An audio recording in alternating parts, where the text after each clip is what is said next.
It is the mystery of the dance. You know, and we all have our 15 minutes of fame, and I'd like to take a couple of my 15 minutes to talk about the rights and the wrongs in the world of professional wrestling. And it is for the WWE Championship. This match is for the ECW World Heavyweight Championship. The World Heavyweight Championship. The match and new NWA Heavyweight Champion. We appreciate you guys coming out and taking your time to support women's wrestling in America. This match is for the AWA World Heavyweight Wrestling Championship. Hello, ladies and gentlemen. This is your host, Mr. Green, and you are listening to the Rights and Wrongs of Pro Wrestling Podcast. How are you? And thank you for tuning in. We got ourselves another show to go through a review after I get through the news and stuff. I mean, I'm almost dreading it. The episode that I watched, boy, wasn't one of their better ones, in my opinion. I'll put it that way. It was not one of their, and by them, I mean WOW, obviously. But it was not one of their better episodes, in my opinion. But, you know, we'll get there, I guess. So,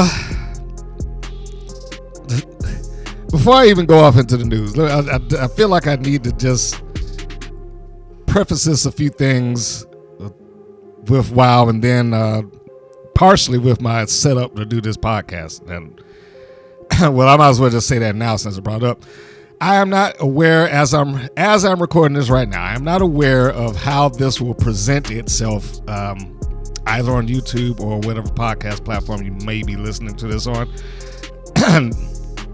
The drive that keeps all my assets that I use for this and various editing things was having some troubles, and it was acting a little wonky. It failed, quite frankly. And so I had to do some things to try to pull that back around and to go through data recovery and things like that. So all of that to say, if this goes up and if you see it and it happens to look a little different or something's missing off of it or whatever the case may be, that's why, because I may have lost access to some of those things. I'm intending on getting a recovery and a drive to reestablish it, but as of right now, I don't know. So I just wanted to be able to put that across in case somebody looks at it like, that don't look the same. Well, that's why. And as far as my feelings towards WOW, this show sometimes feels very half-assed. And that's maybe the nicest way I could put it. It's like, as long as we have a TV show, it's fine. As long as it can make air, it's fine. It just doesn't feel like anything beyond that means anything. Just get it on air. Now, I can understand that because I do come from the culture amongst other people that's in TV, and they, I've been told several the content is king, and it is. When you have a lot of episodes or something, it does afford you some leverage. I mean, as of right now, if they really wanted to do it, they could probably just make a WOW channel that just ran 24 hours a day. Now, whether they would go through the measure of doing that, I don't know. But they could if they felt like it, because they have the content. Now, I'm sure the people that work there would love for that. That would be great. However, would it be good to watch? Are there matches there that are worth tuning in over and over and over again? That's where I started kind of like, And I asked myself when I was going through this and I was taking these notes, I was like, is there any one match that I could tell somebody who has never watched WOW look at this and, to try to sell them as being a fan. And honestly, I have a hard time coming up with anything currently. There's a few that maybe I would say, well, give this a try, give that a try. And, and we're talking about just selling it on the match alone. Forget the angle, just the match alone.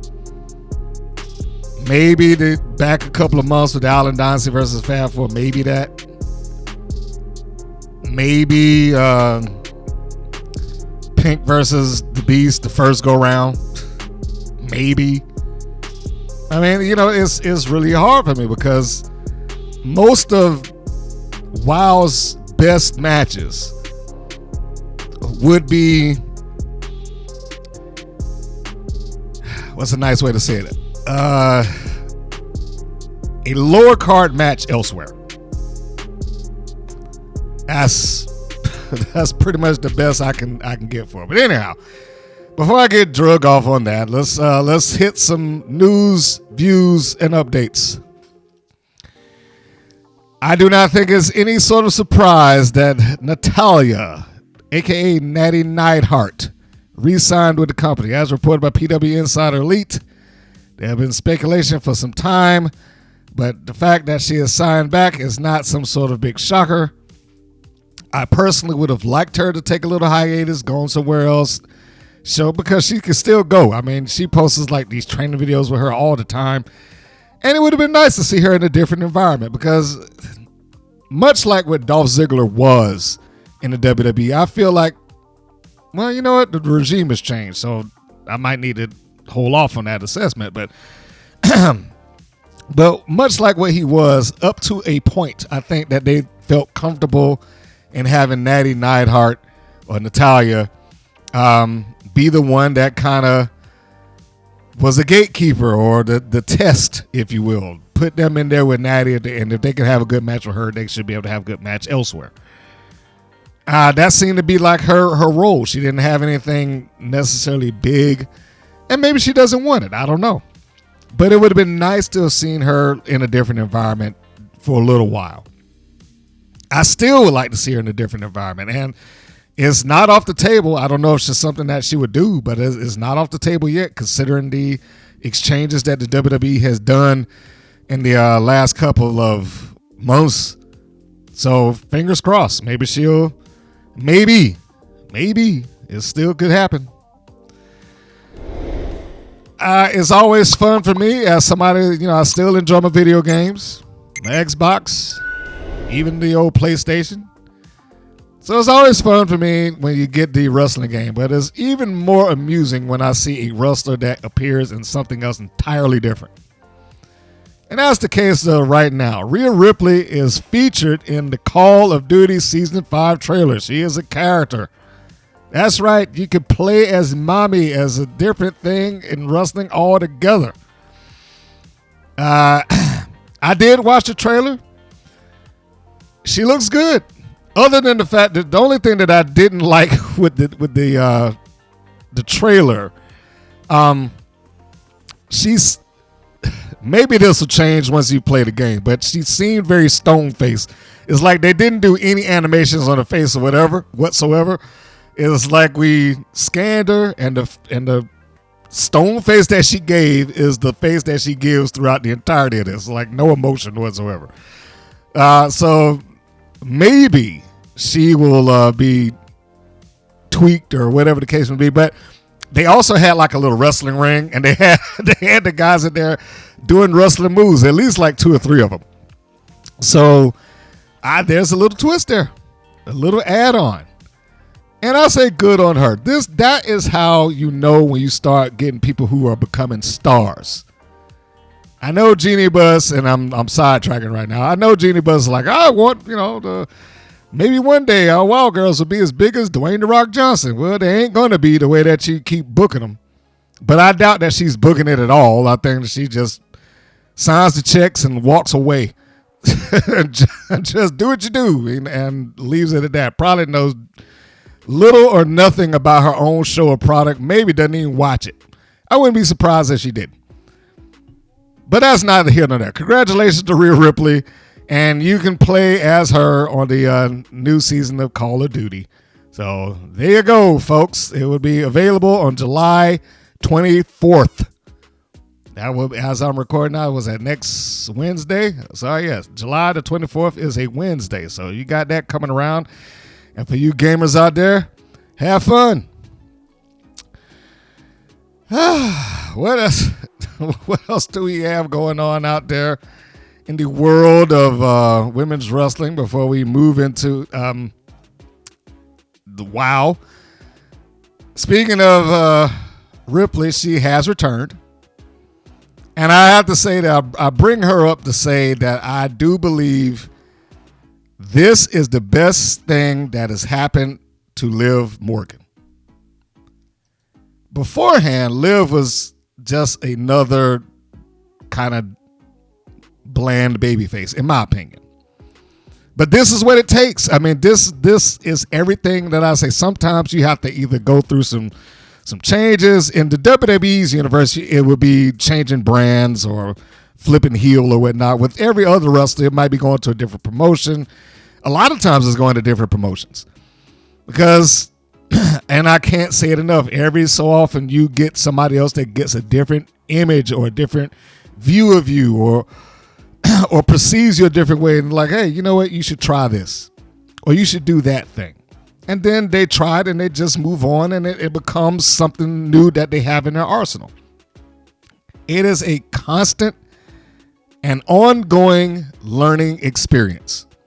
A constant evolution for those that is particularly those that's out there on the indie because they got to find themselves. And I know there's a lot of them that want to be a star tomorrow. And the reality is that's not going to happen with a lot of them, but they want to skip over that process of growth. And the downside of that is sometimes you get placed into a position that you ain't ready for. Because you haven't refined an act. You haven't refined who you are or how you work or who you are in the ring or personality-wise or anything else. Liv has gotten the opportunity to grow. And this, at this point, I think has been the best version of her. I also think it helps when you have somebody like a Rhea Ripley who's willing to give to her. And I don't.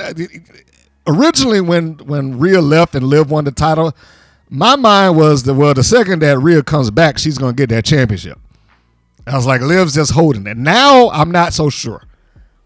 Now, I think because they have pushed this Liv on Dom as a mind game, and she did a pretty good promo.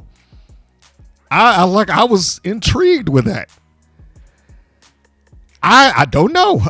Like it makes me want to see. It's like, okay, where are they going to go with this?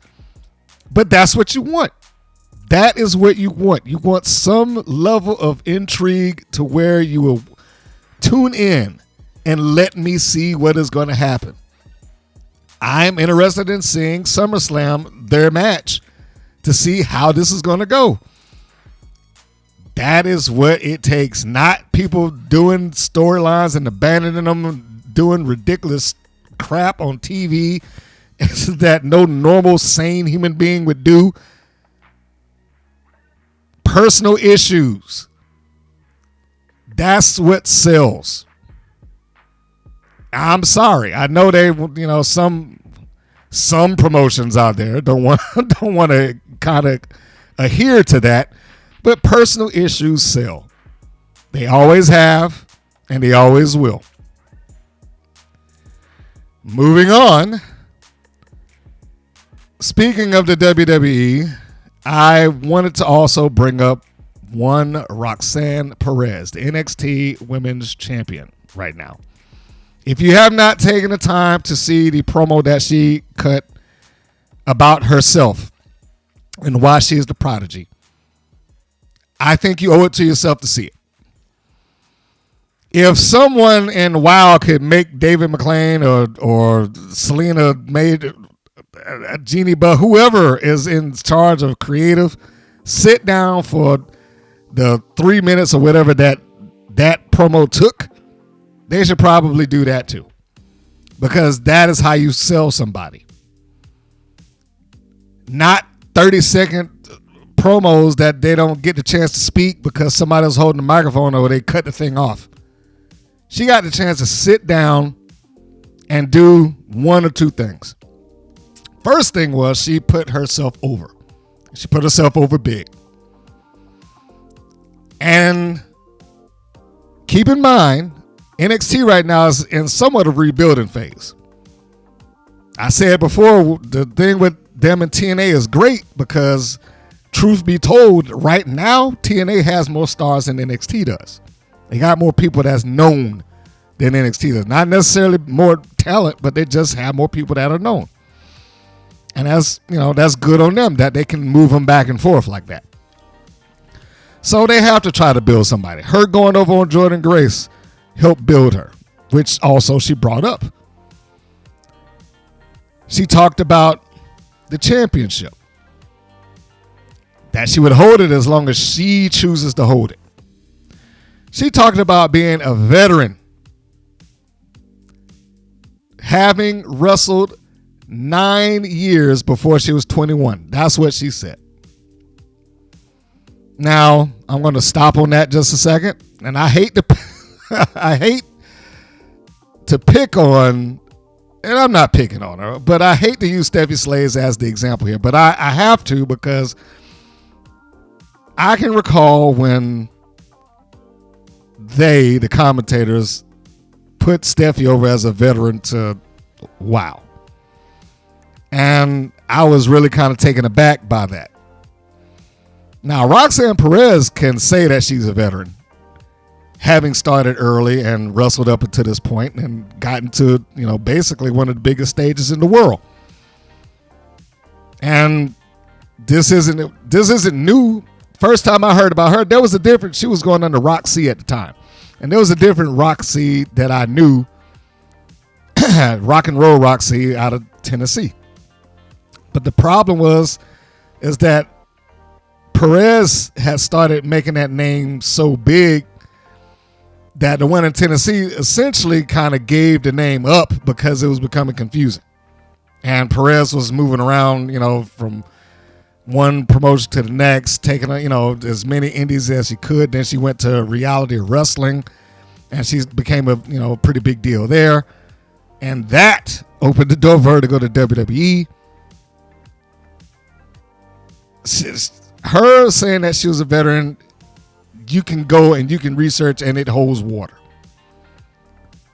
Slays, as they're like, well, she's been here for 10 years. Now, I went through in one of these earlier podcasts, not at that time, I want to say it was probably like, let's say 3 months back that I actually did the research on it. I went through and I went and found every match that she had on WoW listed from her debut to what was then present day. Now again, remember this is like 3 months ago or something, somewhere thereabout. At that point, let me pull my papers up because I don't want to give it an accurate number, but I think it was somewhere around 30 something matches over the course of 10 years, if I'm not mistaken. It was something along those lines, if I'm remembering it right. But that's not a lot, even if I am wrong, because I know I'm not off all that much. That's an insanely low number for somebody who would be called or considered a veteran in anything. I mean, 30-something matches over the course of 10 years. Do the math on that. Because she didn't work anywhere else. If it wasn't WoW, she didn't do it. Now, she did have a match outside of WoW once, but it was still under the WoW banner. And I think I even included that one. It was at a MMA event. But there we go. Yeah, I specifically wrote down next to that when they were saying that she was this veteran. I was like, okay, well, I have seen people who wrestled at least one match a month for about a year, which means in a year's time, they would have had more matches. Now, that's at a bare minimum. If they worked just once a weekend, just once, not Friday, Saturday, Sunday, or multiple or double shots and nothing like that. At a bare minimum, if you had a wrestler that did one weekend a month, and they could miss one or two, they could miss several,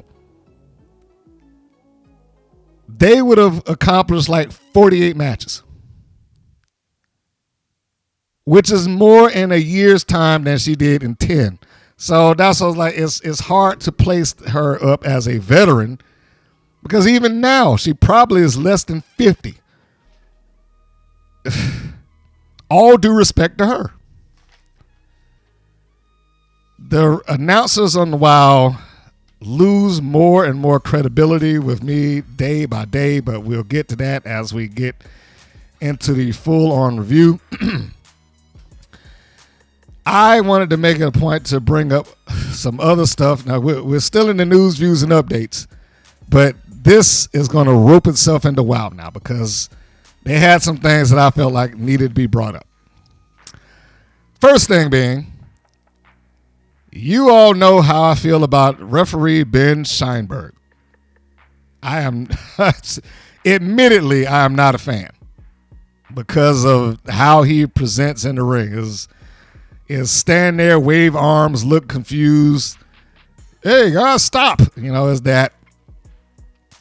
However, that does not mean that I feel like he should be treated less than. He should be trained more, I think, or taught to do something else besides that. But that doesn't mean I think that he should not be notified if you're not going to use him anymore.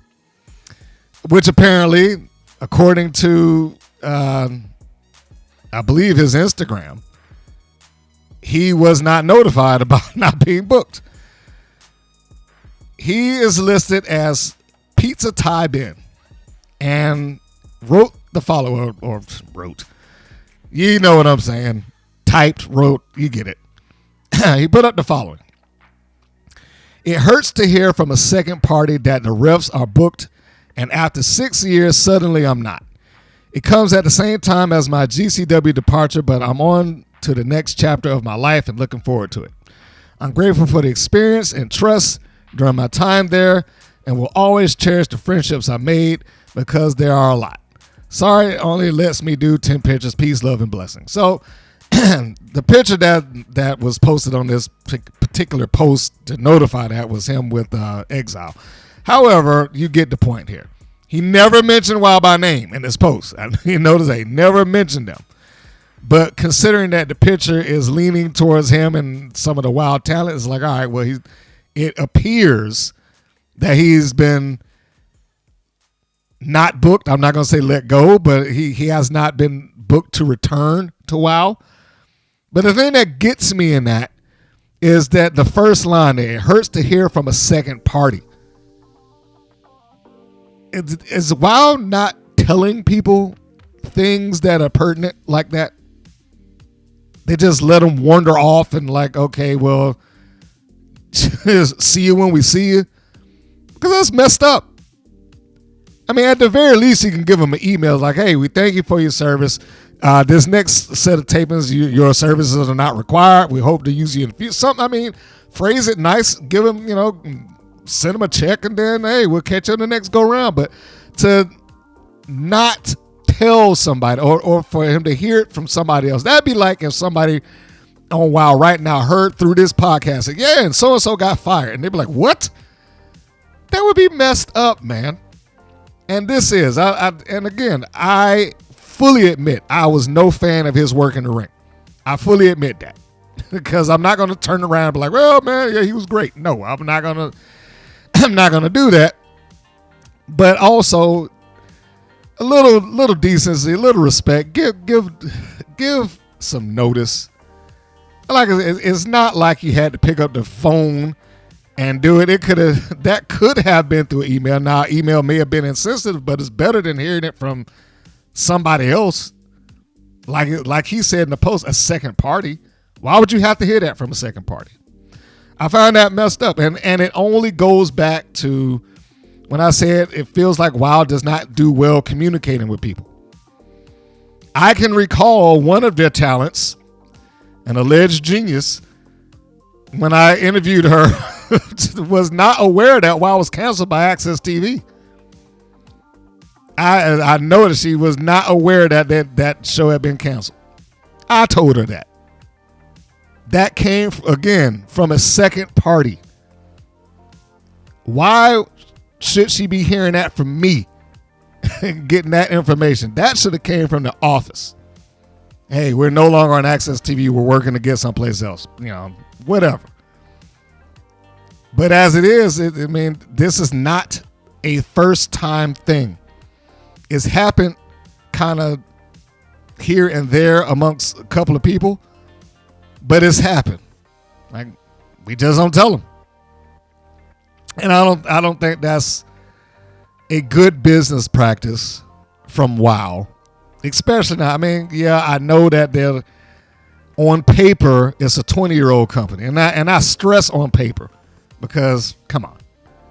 That show's been off there for like 14 years, and then it had 2 or 3 years collectively that it was on and off and on and off. So it sounds good to say that they was up there for 20 years, but the reality of it is it's probably been more like 5 or 6. And even then it's 5 or 6 with a lot of gaps in between it. They may as well just consider themselves starting over. And if they're doing that as a young company, which is the point of what I was getting at, I know on paper it's old, but it's a young company. They should do better. They should do better about telling their talent the information that they need to hear, or information such as that. Now, why? Who knows? Not saying that he was not booked again for any particular reasons, but maybe some info will come out about it later. Who knows? We'll see. I have also been informed by an anonymous source who floats around on Reddit that they are now casting again. And I mean exactly that. They're casting. Trying to find another group of actors to come in and do the show. This drives me up the goddamn wall. This is every reason I'll say WoW has problems and they're never going to get out of it. Because they don't want wrestlers. They may as well just go ahead and admit it. They do not want wrestlers. And when I see stuff like this, like people got on, and I'm not endorsing, nor am I going to say I'm a fan of Vince Russo. But people got on him for this same mentality. You could just hire people, hire actors and train them, because if I can wrestle, anybody can wrestle. That was one of the quotes that has been attributed to him. And after a while, it comes off like, do you respect what they do at all? I'm not saying that you have to be in love with it. I'm not saying that you even have to understand it fully. But to say that, well, we could just hire anybody to do this job as a professional wrestler is insulting. It is for me, and I'm not even a wrestler. Because I've seen the people out there that have been driving up and down the roads for $50, working as many different indies as they can to try to get a break, hurting themselves when they got no means of money or insurance to cover that. Things like that.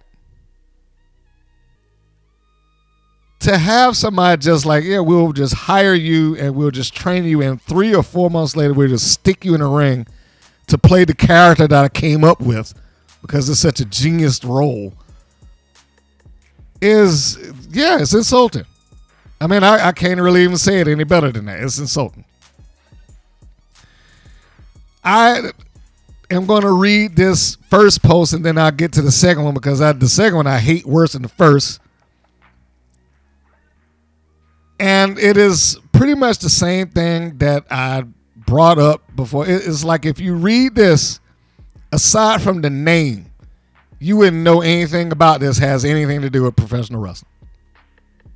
Which is why I just need to just go ahead and accept that they are not a wrestling promotion.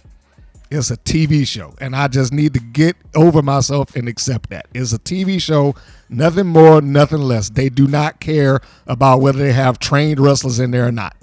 And any wrestler that's on that program is fully expendable because they're not going to allow them to get over.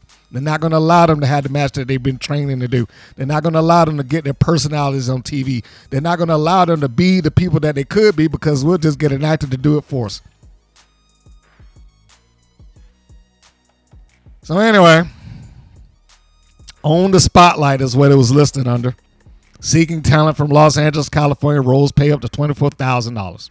And I'm sure that got somebody's attention immediately. About the project. Company details. Wow Women of Wrestling. Kristen Garner, Samantha Smart for you out there, was listed as the producer. Now, bear in mind, that one thing that I read is probably the only statement of wrestling that is on this at all. Project description. Seeking talent for On the Spotlight, a show. Production states, lights, cameras, superpowers. Wow, the action-packed weekly wrestling. Oh, wow, they got it in there. How about that?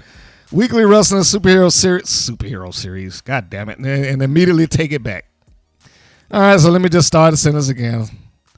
Production states, lights, cameras, superpowers. Wow, the action-packed weekly wrestling superhero series airing across 100% of the United States markets and also on Pluto TV, Vice TV, and Amazon seeks phenomenal women to headline our fearless team of wild superheroes. No capes needed, just raw talent and charisma to ignite the screen. We welcome all backgrounds and body types, united by a passion of storytelling and pushing boundaries. No prior experience, no problem.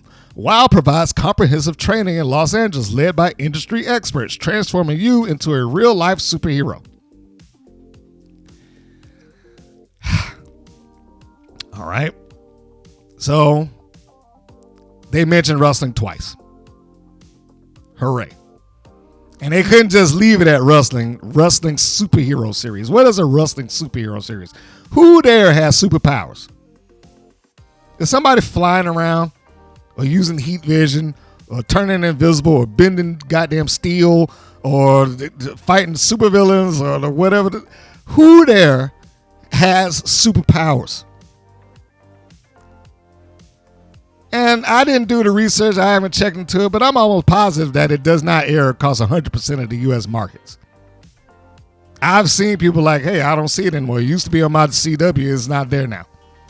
So I don't know about that. I don't know about that 100% of the markets.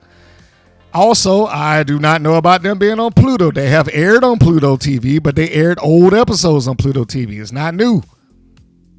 Vice TV, yes, they air it, but they barely bring it up. Amazon has old episodes too. That's probably the closest thing to being right. But the thing that gives me more than anything else on this thing is no prior experience, no problem. Because it's going to be the same thing. Let's get you in here, you audition. We'll train you for 3 or 4 months maybe. Get you an outfit and then off you go. And then it's going to be up to the people that actually do know what they're doing to make them look good and competent. I don't know why it upsets me like that, but it does. It really upsets me. And then here we go. Roles in the project. Actors and performers. Superhero. That's what they listed as. Not wrestler. Superhero. Athletically inclined women to play roles of our larger-than-life superheroes in ongoing weekly national aired television series. All ethnicities, headshot and photo, required skills. Now, here we go. Stunts. Sports and fitness, cheerleading, sports and fitness, gymnastics, dance, choreography, sports and fitness, wrestling, sports and fitness, weightlifting, sports and fitness, athletic, voice style, powerful, modeling, fitness, and sports modeling.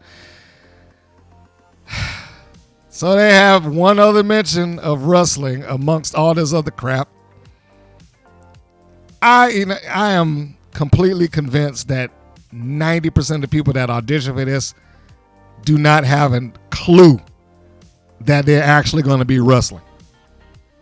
They probably think that it's more along the lines of that TV show Heels, or like the movie Fighting With My Family, or something like that, where you're just playing the part of being a pro wrestler, which is basically what they're doing. They're just doing it in a professional wrestling environment with a professional wrestling ring, with professional wrestling gear to fight, despite the fact that they're not professional wrestlers. So you have that. But then the next thing that they have, which is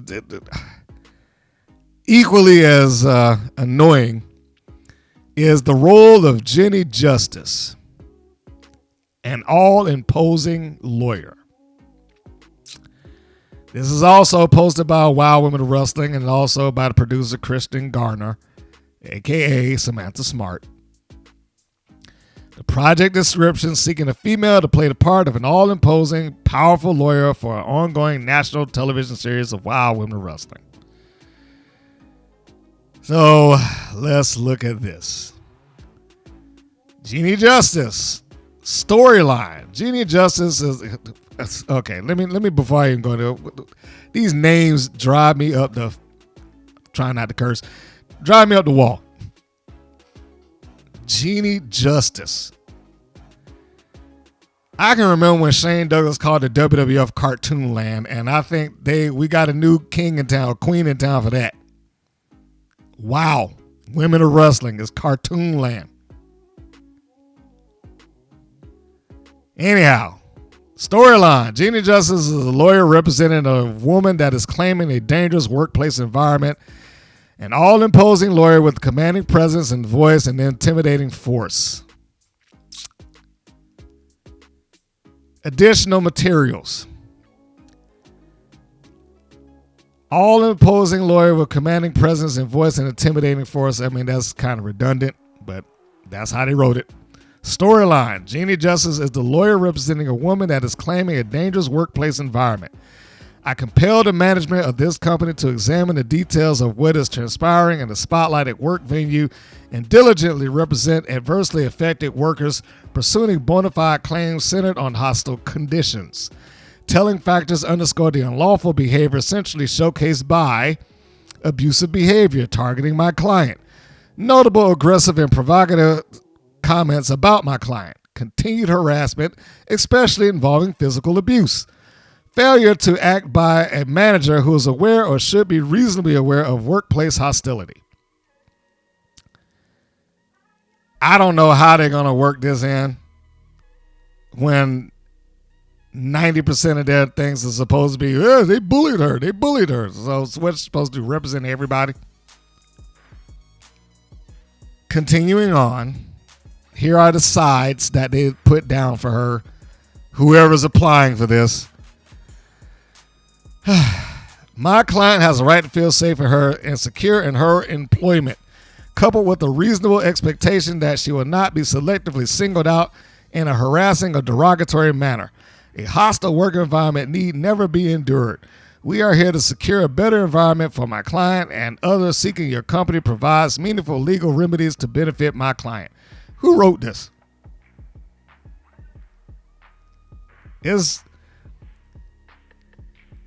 I'll refer to what some people call, when they write sci-fi, the term that some writers call is like, every writer when they write sci-fi, they write technobabble. We got to reverse the polarities and this, that, and the other because it makes it sound smart. And that's what this is. This is legal babble. My client has the right to feel this, that, blah, blah, blah, blah, blah. My client.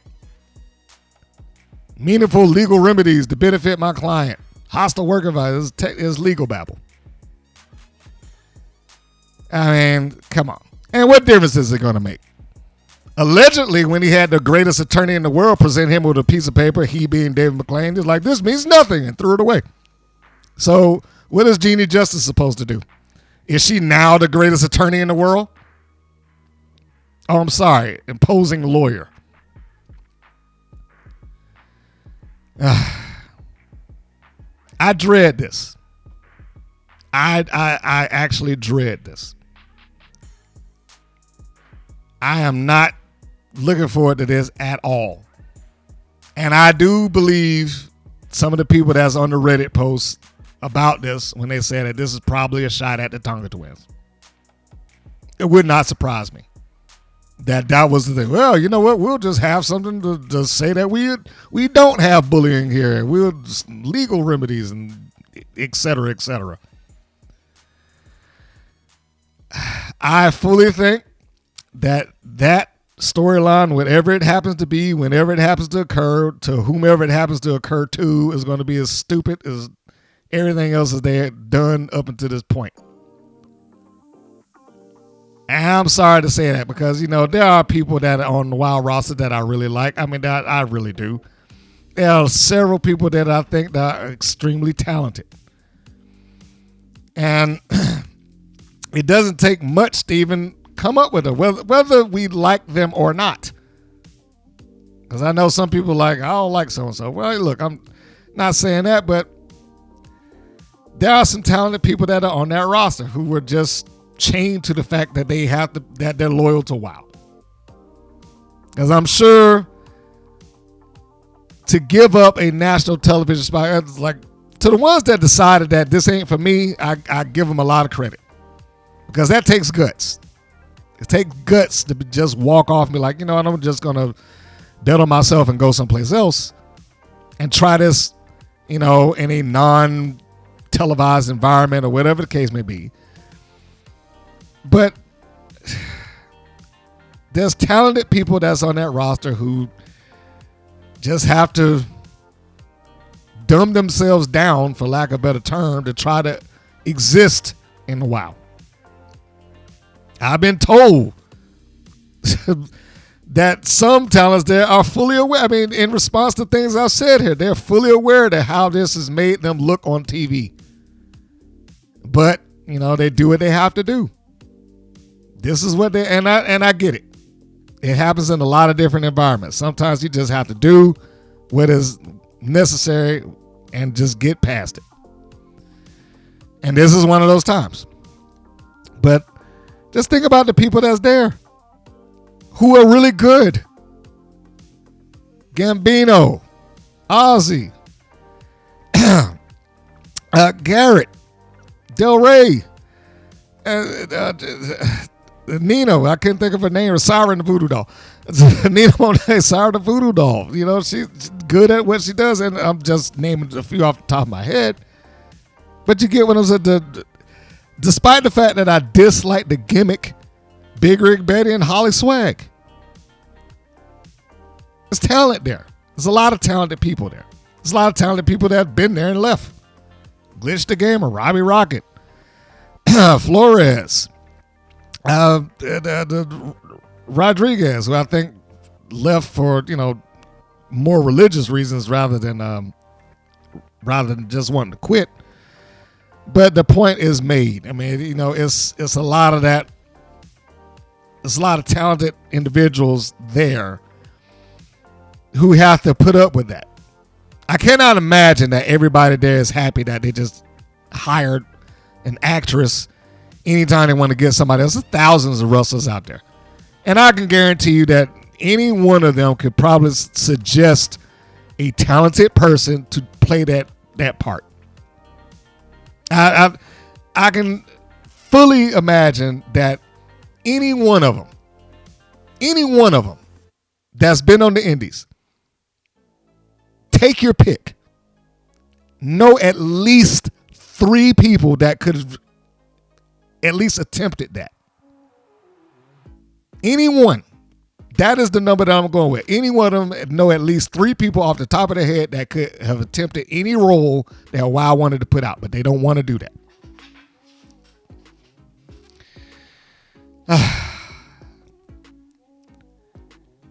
And I guess relatively good news, they actually redid their website.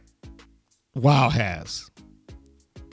It had been old and out of date for several, well, I would say years at this point. But they have actually redone it. And good on them that they finally got to this point. Looks good. I have to give them that. It's a nice looking site. Still not fully updated for whatever reasons, I don't know. And I don't know who's operating it because there are certain things that they have on there that don't work. Like as I am recording this right now, there is no roster page. They have a few people at the bottom of the main page, and then when you click to see more, it just goes full for error. Now, I should have probably just taken a snapshot of that, but yeah, maybe you'll hear it and get there before they fix it. But that's what they're doing right now. I can only assume that they're repairing it to some degree.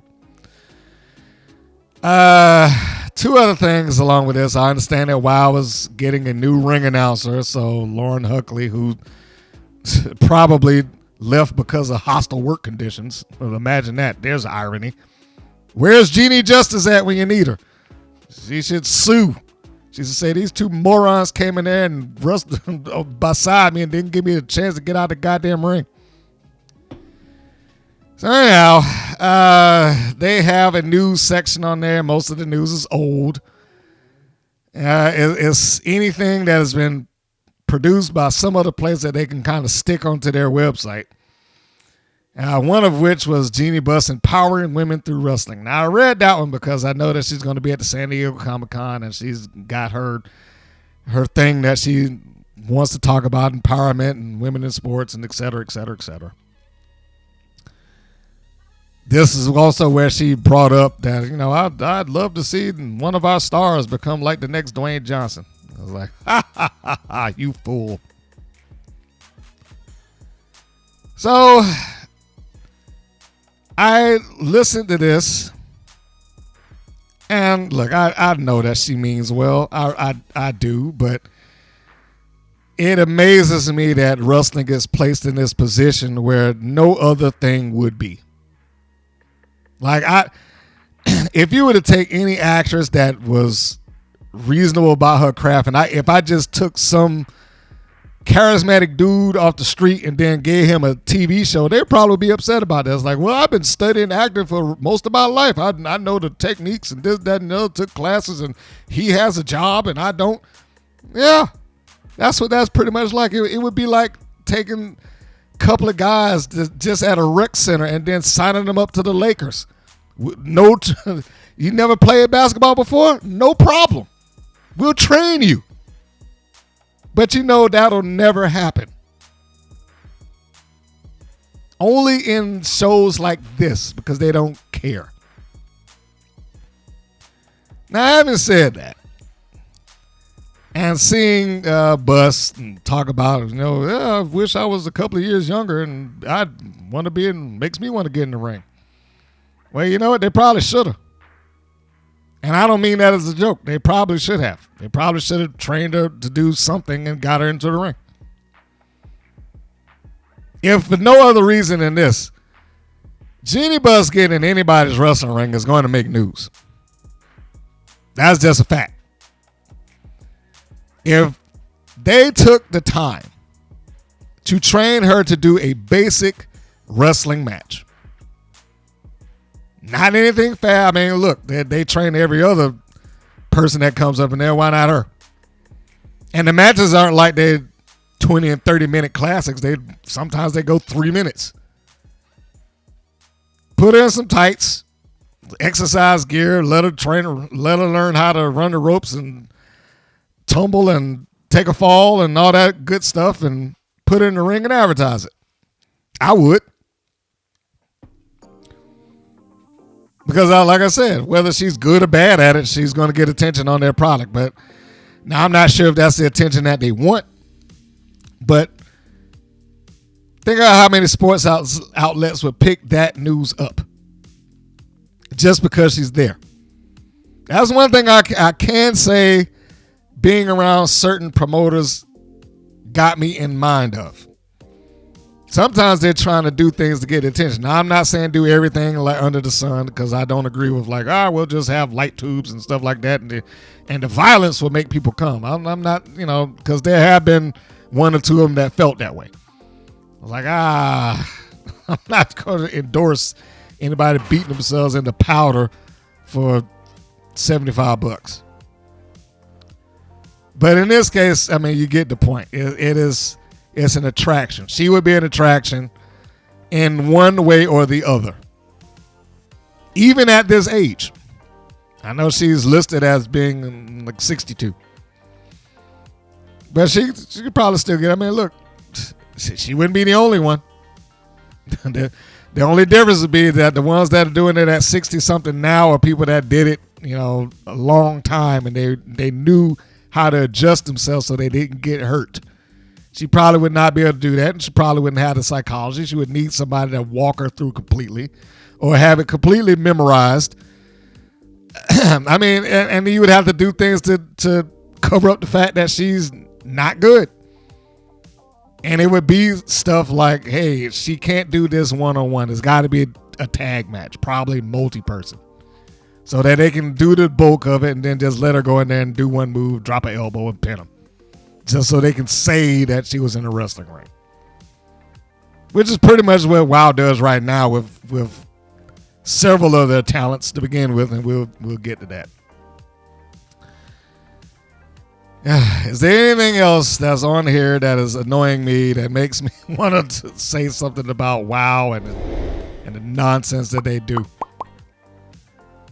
Well, yeah, they have, of course, they have several articles related to Jeannie Buss and her time on the show, or not on the show, but forking out money for the show. It's basically the same stuff over and over again. I grew up looking at Wonder Woman and Supergirl and reading comics and wanted to do that myself, and et cetera, et cetera, et cetera.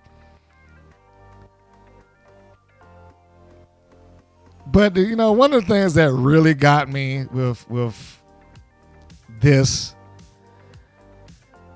and I think I should point out, in fairness to whoever wrote this article, because I don't think that somebody at the New York Times, they didn't credit the person that wrote it.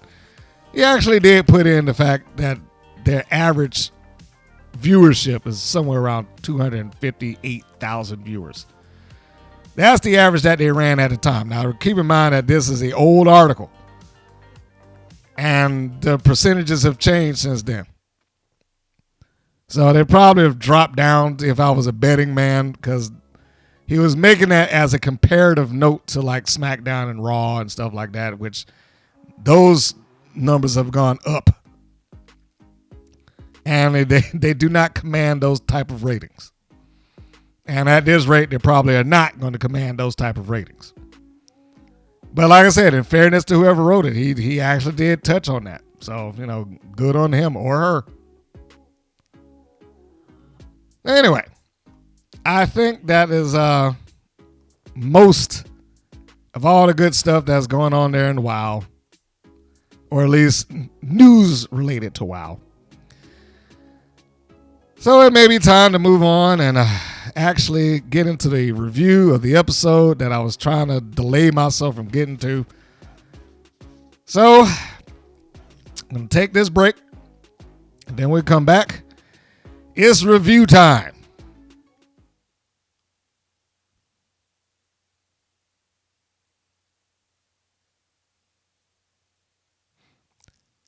All right. Are we ready? Then let's do this. The slate for this episode of review is going to be episode 244. The chronological number is 96. The air date, July 13th. The title, Breaking Coach's Grip. That alone got me off on the wrong foot, but we will continue. So, the show began with Team IQ Superior coming out. Keep in mind, the disciplinarian walks out with them on this. Okay? Commentators introduced them, putting over the Classmaster's dominance. I was like, all right. Samantha Smart cuts a promo. She references the fact that she's hired Mark Rossler's attorneys, which is every bit the reason why I say, this comes off to me like an independent promotion that has a lot of funding. Because when I look, I was like, who is Mark Rossler and why is she bringing him up? It's like, is he in the news or something? Did I miss something that I'm, unaware of? And the only thing that I can really find is that he's a lawyer that's out there in LA. That's pretty much it. A local reference for a local show. It just happens to air nationally. And I was surprised they actually even mentioned another lawyer outside of Sophia Lopez, but I guess that run of her being the only lawyer in their universe is over with. Smart gives a confident promo. The content is fair. She starts carrying on about the mother truckers and how Holly Swag bit the Classmasters. And I was like, when did this happen?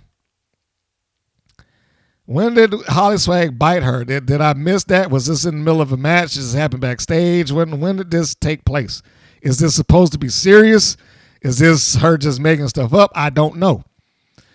So whereas the content was delivered well, I was like, I don't understand. Or I couldn't follow whether she was being not delusional, but just saying stuff for the sake of saying it as a heel manager, or was she trying to be serious? Like the performance in that didn't come across. Do you understand what I'm saying? She delivered good. It's kind of like what I said with Sophia Lopez some months ago. Like when she came out shaking hands, like, all right, is she a heel or not? Is she trying to be disingenuous or not?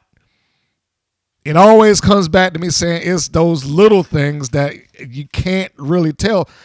So her performance did not relate disingenuous, feelings about, and Holly Swag bit her, A lot of times, yeah, some of those managers back in the day or whatever would be a little over the top in what they said, but they said it so you knew that they were lying or just making stuff up or something like that.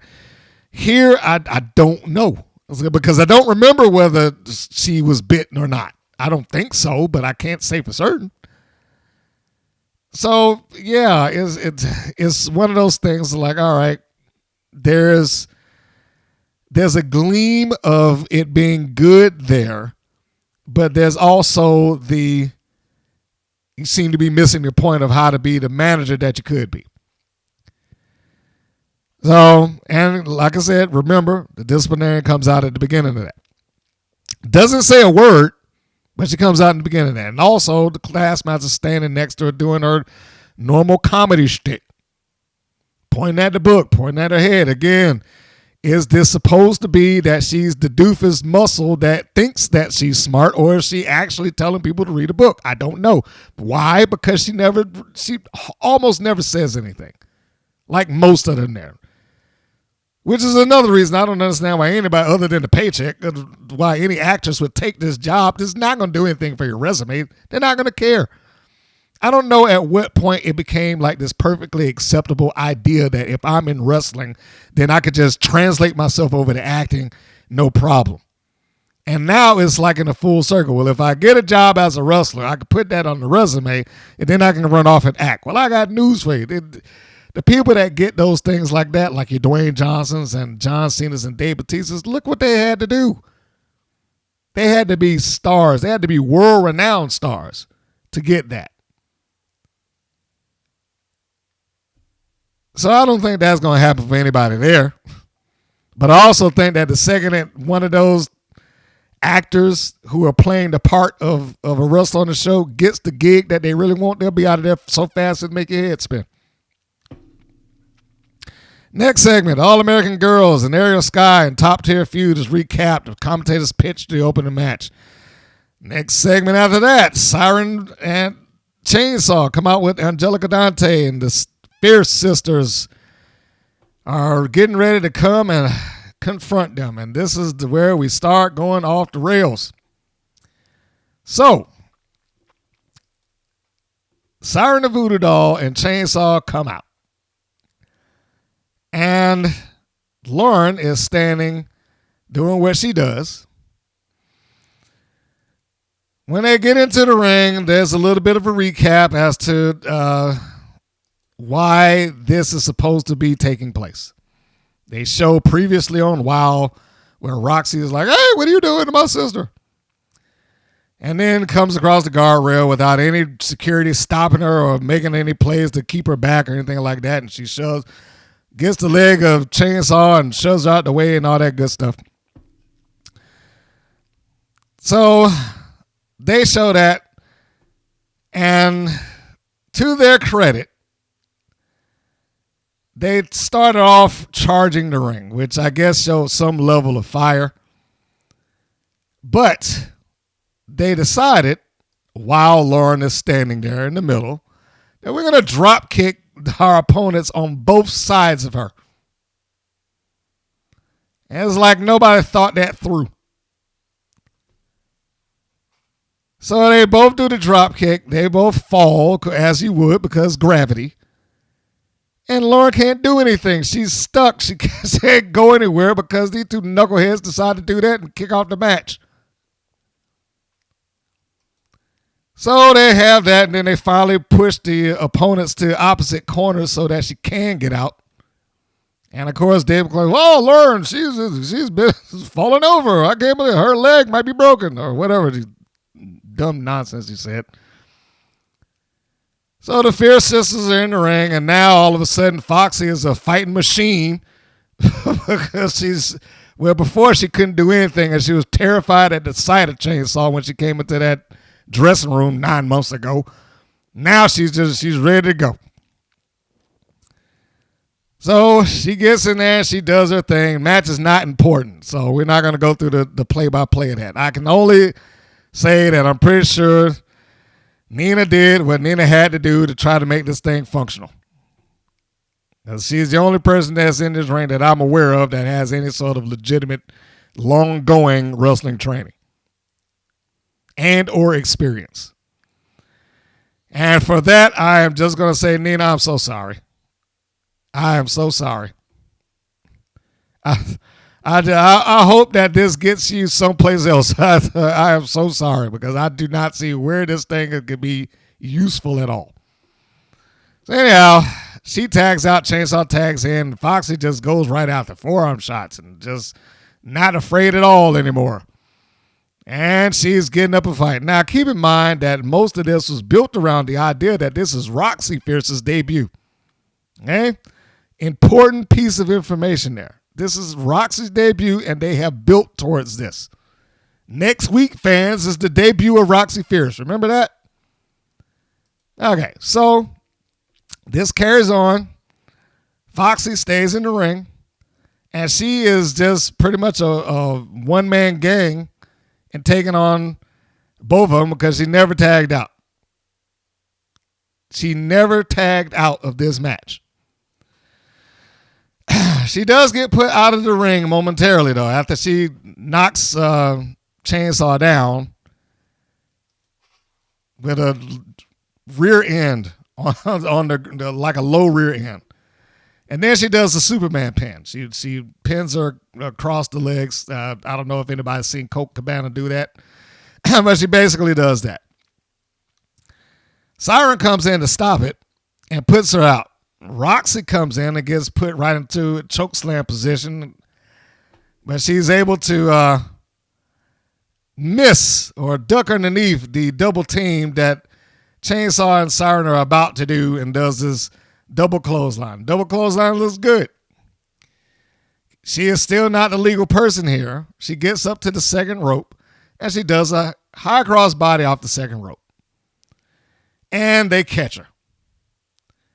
And for whatever reasons, they stand there holding her for this inordinate amount of time because they like, why is this happening?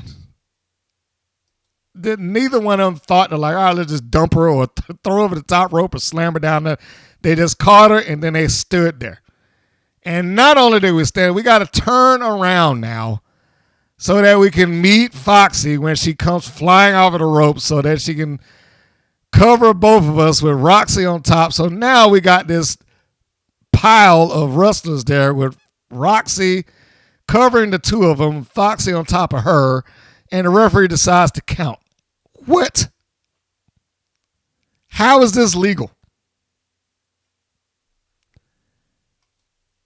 I was really like, are you goddamn kidding me? So not only, I mean, look, yeah, sometimes things like that happen to wrestling, but not only are we going to have this pin that didn't make any kind of sense, but this debut that they had built for, she did literally 2 moves, one of which didn't work.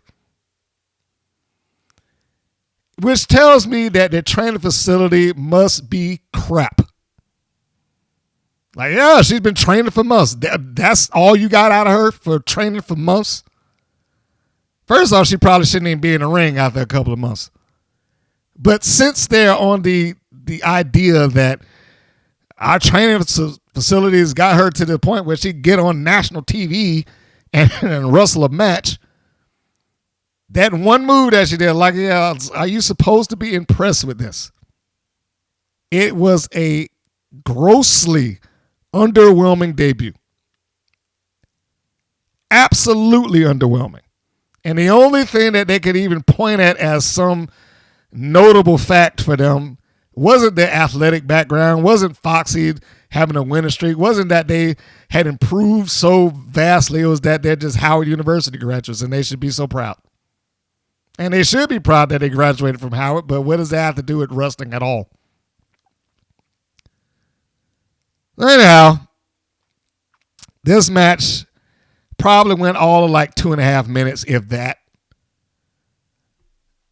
And then, like I said, it was a grossly underwhelming debut. This is poor. You could skip this. If you haven't seen this show for whatever reasons, or you're listening to this now, because I know some people listen so they can know the lineup and whatnot, skip this match. I am telling, skip it. It's not worth your time. This is just pitiful. So we get a promo, not a promo, we get an interview after the match because Dave McLane has to have an interview. So this is the first time that he comes in and he does the interview following the match, or the first time that he's in for the show, I should say. And then what does he do? He comes in and he starts, hey guys, and starts dancing around like he's a 5-year-old who just had some sugar. And then he interviews them, and that's the thing that gets me with them too, is like this monster that she was so afraid of when they first came out there. When they knock him down, they just immediately go into dance. It's like, well, okay, clearly she's not afraid any longer because gotta dance. It's the same rule that I said about everybody else. If the gimmick dictates it, then you have to do it at some point in time. I have to dance, whether it's required or not. And isn't that gimmick taken by Jay Boogie? I'm not even a big Jay Boogie fan, but isn't that gimmick taken by her? How many dances do you need? I'm pretty sure, and Chantella Chella, she comes out dancing too. It's probably only a matter of time before we get a 4-woman match, 8-woman tag, and we get the dancing team on one side and then whoever on the other. Foxy Fierce, Roxy Fierce, Chantella, and Boogie. God. Oh, why do I say these things and speak it into existence? Anyhow, moving on. He has the interview. They don't say anything important. It's the same thing that they've been saying. I love my sister. I love WOW and this, that, and the other. It's a promo that goes nowhere or an interview that goes nowhere. I'm just happy that she's by my side. And David is just ecstatic as always. And I don't know. Is it me or did she look like she being Roxy looked like she was absolutely out of breath? Like, you did 2 things. Why are you out of breath? Are you blown up seriously over that? Oh, yeah. So anyhow, this was just another big love fest and, positivity. Like, yeah, and these fans and I love my sister and so on and so forth. Again, skip this. Skip this. Next segment, the Mother Truckers have a backstage, not vignette, but they have their backstage segment. They cut a promo on IQ Superior. I am no fan of the Mother Truckers, but I will admit that they are able to take dumb material and make it at least halfway tolerable. I cannot stand the honk honk, but they deliver the goods how they're supposed to deliver the goods.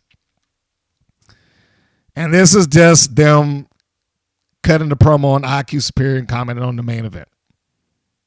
You can go and listen to the promo if you like. The next segment is another match, which would have been the second match of the show.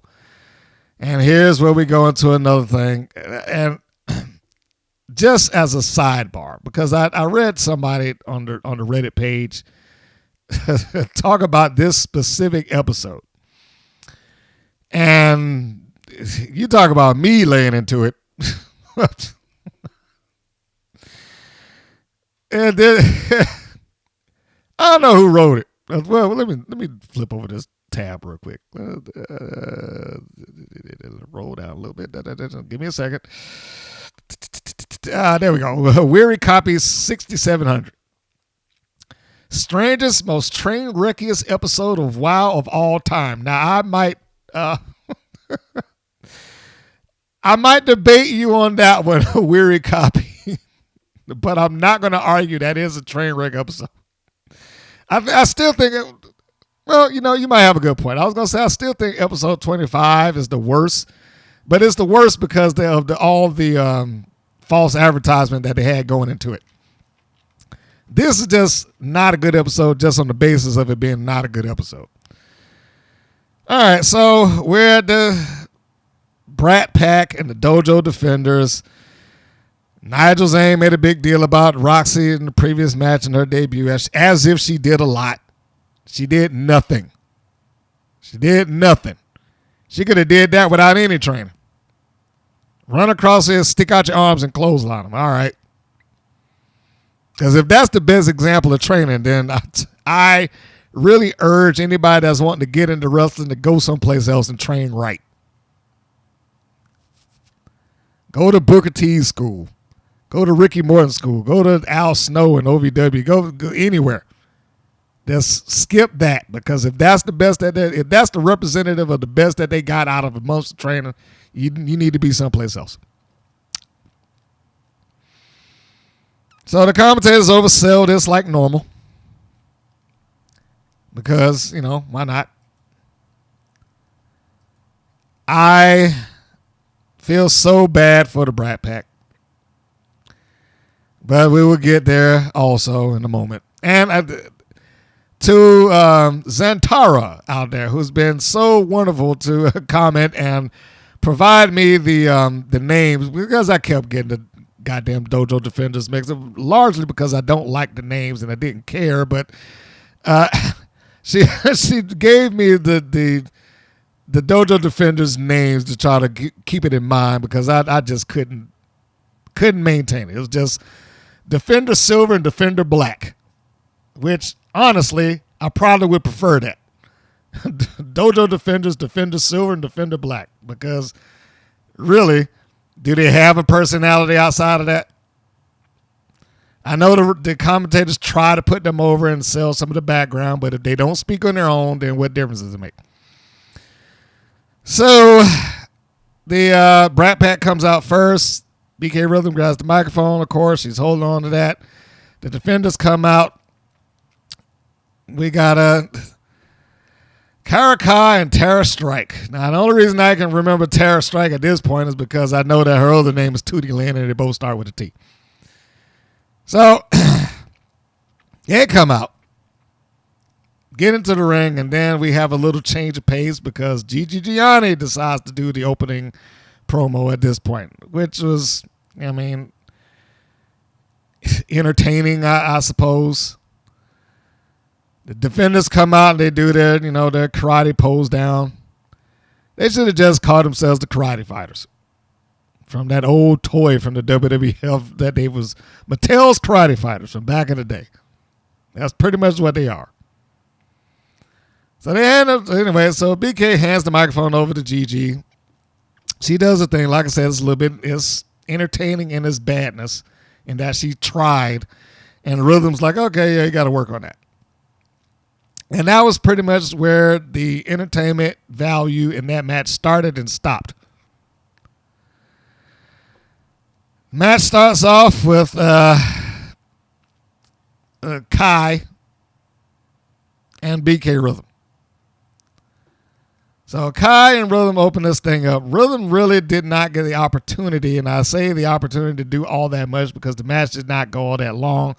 This is another one that you can skip because there was generally, it cut out before it got anywhere. So there's nothing to be watched here. I mean, you got like a 2 minutes worth of BK Rhythm being shown up, more or less, by both members of the Dojo Defenders. Kai pretty much out-wrestles her for the opening portions of the match.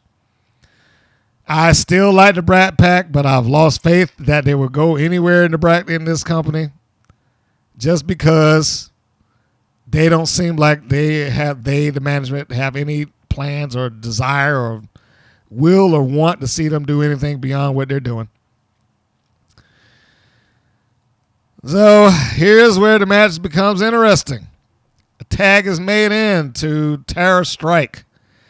They do a double boot to the chest, knock BK Rhythm down.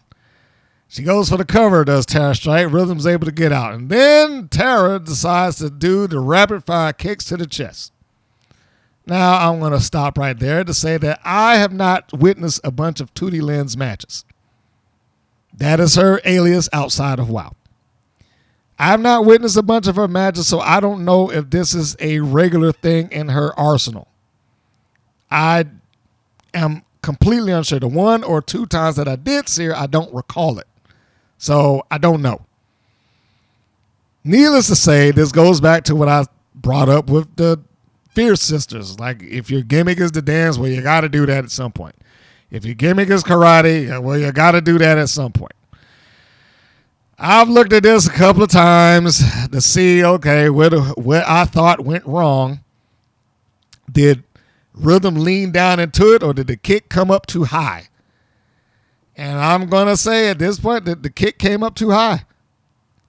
See, it came up a little bit high, and it popped Rhythm in the mouth. I think it was like after the 4th one up. So the 3rd or 4th one really caught her, and she pretty much went down like a limp noodle. And that ended the match. It was over. That was it. Referee puts up the X. We know that to be now the universal symbol for somebody that's legit hurt.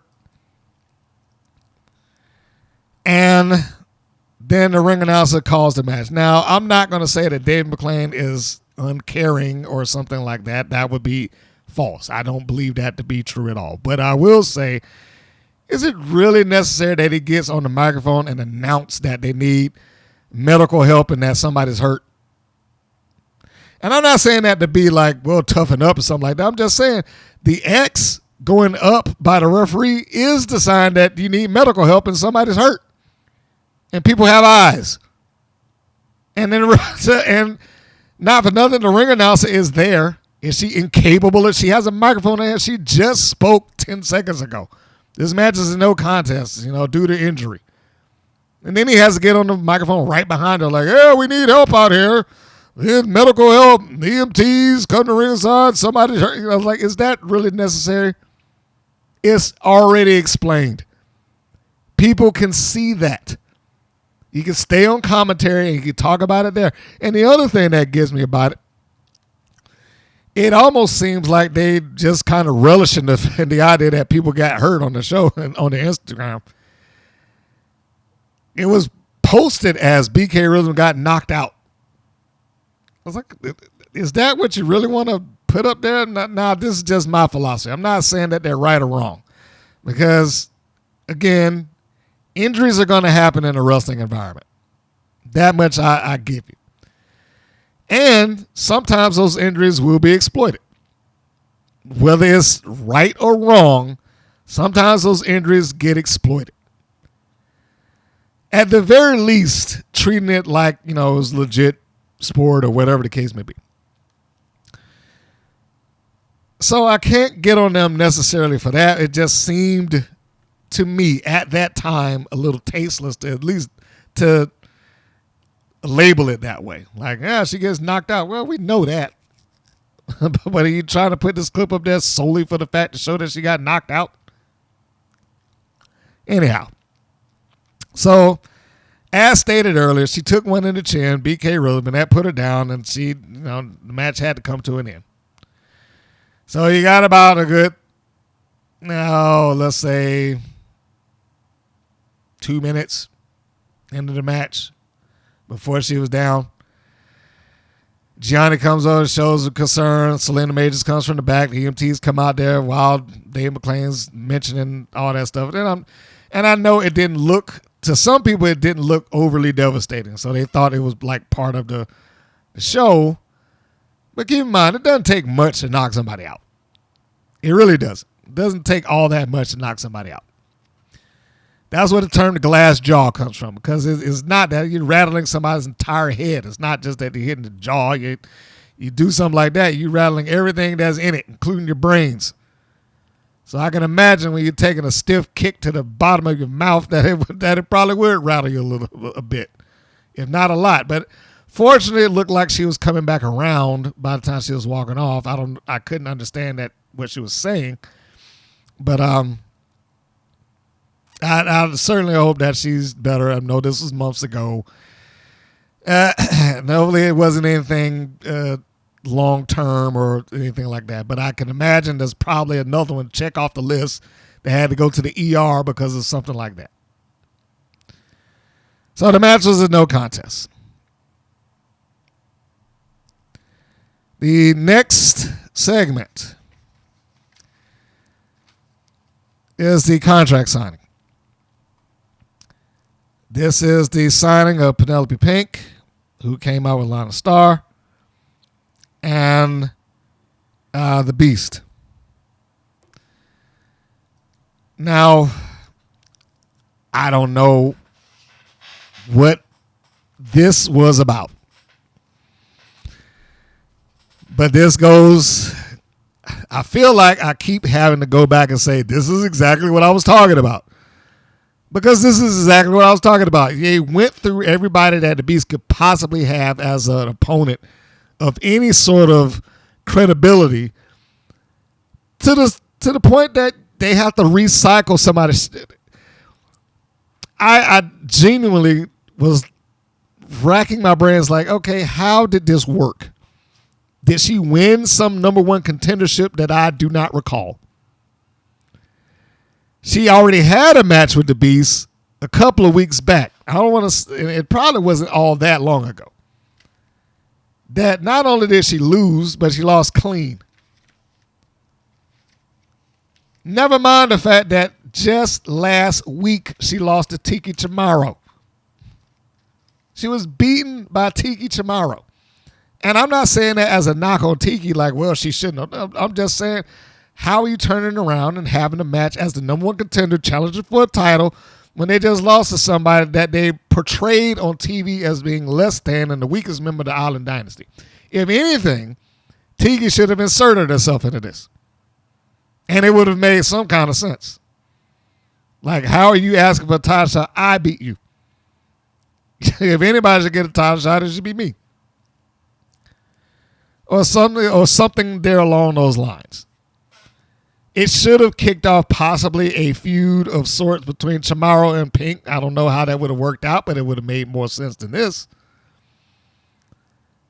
There's nothing that justified why Penelope Pink has it other than the fact that she's probably the best option on that roster, currently speaking, because they went through everybody else and there's no one left. Say what you want about Vicky Lynn McCoy. I've heard the stories of her being bullied and, stuff like that, but they went through her already. Collins was beaten, and I'm not even high on the fact that she was a contender at the time, but let's call a spade a spade. She was a contender. They worked the match well because it wasn't like Collins was overly in control. She had to cheat like she should have to gain an advantage. And She is one of the few non-wrestlers that I would say somebody needs to take her under their wing and try to get something out of her because she probably has the least potential. But moving on. They went through Del Rey. They went through Chainsaw. They went through Vicky Lynn. I already said her. But you get the point that the people that were in line that could have been perceived as reasonable threats to the Beast and her championship reign, a Classmaster, her also. They just threw them in front of her and then had the Beast put them down, and then they just moved on. It was short-sighted booking at its height. All very short-sighted. So, Dave McLane comes back out for this is segment 2. This is the third. If you include the announcements from the desk, this is the third time that we've seen / heard from him outside of commentating. So he gets into the ring, and there's a table set up, and he's talking about the announcements for the championship match and putting it over. Pink and Lana Starr come out and do their deal. Lana Starr has grown into being a good promo in that company. I don't know if she would be able to do it equally as good elsewhere, but she is good at being Lana Starr. And I know that sounds simple, but sometimes it takes a while for people to catch who they're supposed to be, their character or whatever the case. But she's good at being Lana Starr, the narcissistic Hollywood snob manager. She delivers with a lot of conviction. I don't know if she would be good, again, doing stuff out on the fly or, cutting promos on a week-to-week basis to try to get her clients over. But as of this moment, I thought that she did well. And then you have Pink, who is very good at it. And more so than she's good at it, she has great instincts, and we will get to that in a moment. So the Beast comes out, and she sits down at the table.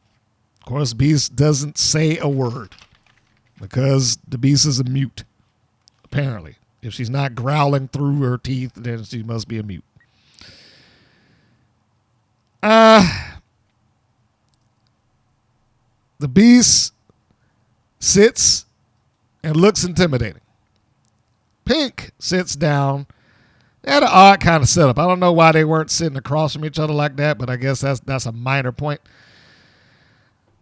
After Star does a promo and gives the microphone to Penelope Pink, you could visually see Dave McLane trying to get that microphone out of her hand. And fortunately for her, and I'm going to say good on her, good on Penelope Pink. This is Marina Tucker, in my view, not Penelope Pink that was doing this, but she, like 3 times, he had his hand there waiting for, trying to get that microphone out of her hand. You can see it come into the camera view. You can see him leaning down to try to get it, or whatever the case would be. And this might have been the highlight of the show for me, in that she knew that she needed to speak to get this thing over, because otherwise, what is the goddamn point? So he tries to get the microphone, she pulls it away. He tries to get the microphone again, she puts her hands up in his way. He tries to get the microphone again, she stops him one more time. Good on you, Penelope Pink. Bravo. If I had an applause button to hit here, this would be the time that I would kick it off. And before she does this promo that she's sitting down there doing, she puts her feet up on the table right on top of the contract so that the Beast cannot sign it until she's ready for her to sign it. Which, again, another small thing, but really good as the heel. And she even sold, it wasn't a sell that she got hit. She sold the fear or the shock of the Beast jumping at her. Fell out of her chair. But she didn't fall out of the chair comically. She fell out of the chair like it was genuine surprise. Like, like she didn't want to go back or try to make people laugh or something like that. She just flew over. And then she got right back up, moved the chair out of her way, and then got in the Beast's face, which is good stuff. The Beast is talking to her at that point, but we can't really hear it. And then Dave McLane comes up and he breaks it up. He gets his way into in between the two of them and, talks it up like this is going to be a big main event and yada, yada, yada. Now, after that little segment, or not the segment, after that little portion of the segment, Pink and Star leave as Dave McLane, you need to leave. You need to get out of here. And then he gives her a pin, her being the Beast, and rather than pick the table up and have her sign that way, he has her sign it on my back. And she does, and practically balls the thing up and then hands it to him. I don't know what that was about. But I mean, it literally looked like she was about to ball it up and throw it away. Couldn't just hand it to him. So, but, I will say this for the Beast. Promo or not, she looks the part. She does look the part. I don't think of her as some sort of great accomplished wrestler. Maybe she can get there one day. I don't know. But the fact that they just pretty much smash her over top of people constantly, she's not going to really learn or get better doing that. And being in the ring with other people who are probably just as experienced, that's a nice way of saying it, as she is, probably does not help. Pink and Maverick, maybe the most experienced people that she's been. No, I told her this season. I'll say this season's probably been the most experienced persons that she's been in the ring with. She's been in there with other people who've been experienced. Tormenta, Del Rey, Blanchard. But as of right now, these are probably the most experienced. So they did that, and he gets to hold up the contract to the camera. It's a sign. The Beast is going to wrestle and defend against Penelope Pink. He gets to have his moment on TV again. Hooray for him. Next segment, Top Tier. Taking on the All-American Girls and Ariel Sky. And, man, how long did this thing have to go? And I hate it when I'm right sometimes, but, man, I'm going to say I called it. I said Santana Garrett is going to need to have her working boots on, considering the people in this match. And I thought that Gloria Glitter would be the other half of that equation, but apparently not. But yeah, Garrett had to have her working boots on here. And she pretty much did, because the heat was all on her. And never mind that this entire angle has been about Ariel Sky getting even with Top Tier. The title of this episode is, what is it? Breaking Coach's Grip. That's the title of the episode. They built around Ariel Sky for this. Let me repeat that. They built this around the angle of Ariel Sky. This is supposed to have been her thing, even though it is long stayed past its welcome. This should have been over with months ago. It was a poor angle to begin with. I hope they hear me when I say that. This was a poor angle to begin with. It was dumb. It didn't go anywhere. No one saw this alleged bullying that took place. They took a babyface and made her grovel to the heel. And for what? Nothing. Whoever wrote this, I say it week to week, take a goddamn writing class.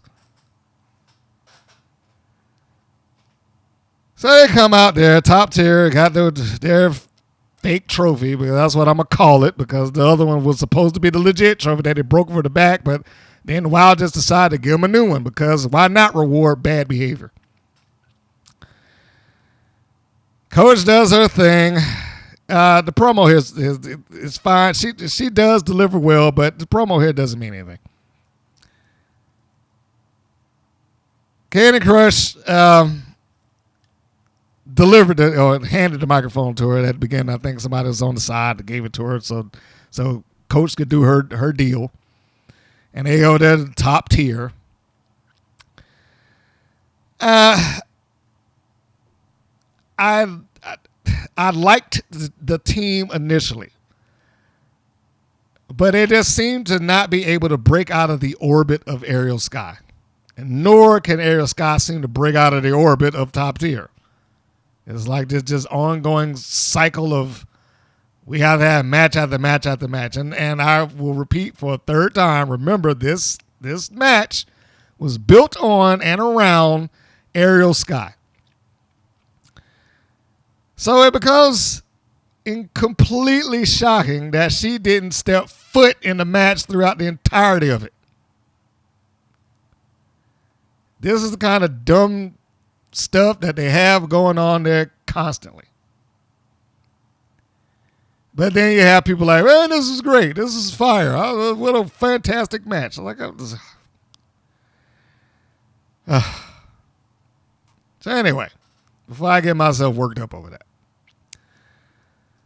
Santana Garrett does what Santana Garrett has to do. She, like I said, she had to have her working boots on because she needed to be in this more often than not. And she was in this more often than not. There's a point where they did get Americana in there. And she, it does what Americana does.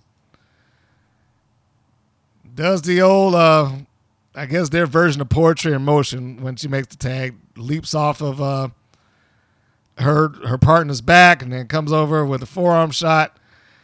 I don't know what she was trying to do. Was she trying to come down on Coach Campanelli with a double axe handle, or was that just the way that she comes down on the mat? I'm not sure. But it just seemed a little bit awkward when she went for the pin. It's not an egregious thing. It just seemed a little off. She did that one thing, and then she tags back out to Santana Garrett. Like I said, Garrett had to have her working boots on today because she was the one that was doing a lot of the work. Then they start putting the heat on Garrett. Once Campanella is able to get out of there. Makes a diving tag towards Candy Crush. Crush gets in. I do think that there is hope for Crush somewhere, somehow. I think that she can get this and grow. But I also think that if she wants to get any better than this, she's probably going to have to do some training that exists beyond the WOW regiment. Because as long as she's there and she only learns that in one way to work, it's going to be bad for her. Anyhow, Garrett's in this thing. Like I said, she stays in through the bulk of this. Glitter did get in at one point, and I'm gonna take a sidetrack here for a second to mention something that I said again. I feel like I have to keep saying these things. When Campanelli said stuff to put her team over, it's easy to put over Candy Crush. It seems like it's difficult for them to get over Gloria Glitter. I listened to an interview that they did on somebody else's show, podcast and whatnot, when it's like top tier is the greatest team in wrestling. I was like, yeah, okay, whatever. But then when they start talking about, it's like the accolades, like the best thing that they could come up with is that Gloria Glitter's got the buns. I was like, what the? Seriously? That is the selling point for a Gloria Glitter? Okay, yeah, I would agree, but I don't know if that is a strong selling point for a wrestling match. Anyhow, we get a tag off to Americana. At some point, Glitter runs around and she pulls Ariel Sky off of the apron. So again, Ariel Sky never steps foot in this match. She didn't pull her off. She like clipped her knee. So there's the dive. Americana gets back into the ring. And then she goes for the cleanup. She performed the moves well. I'm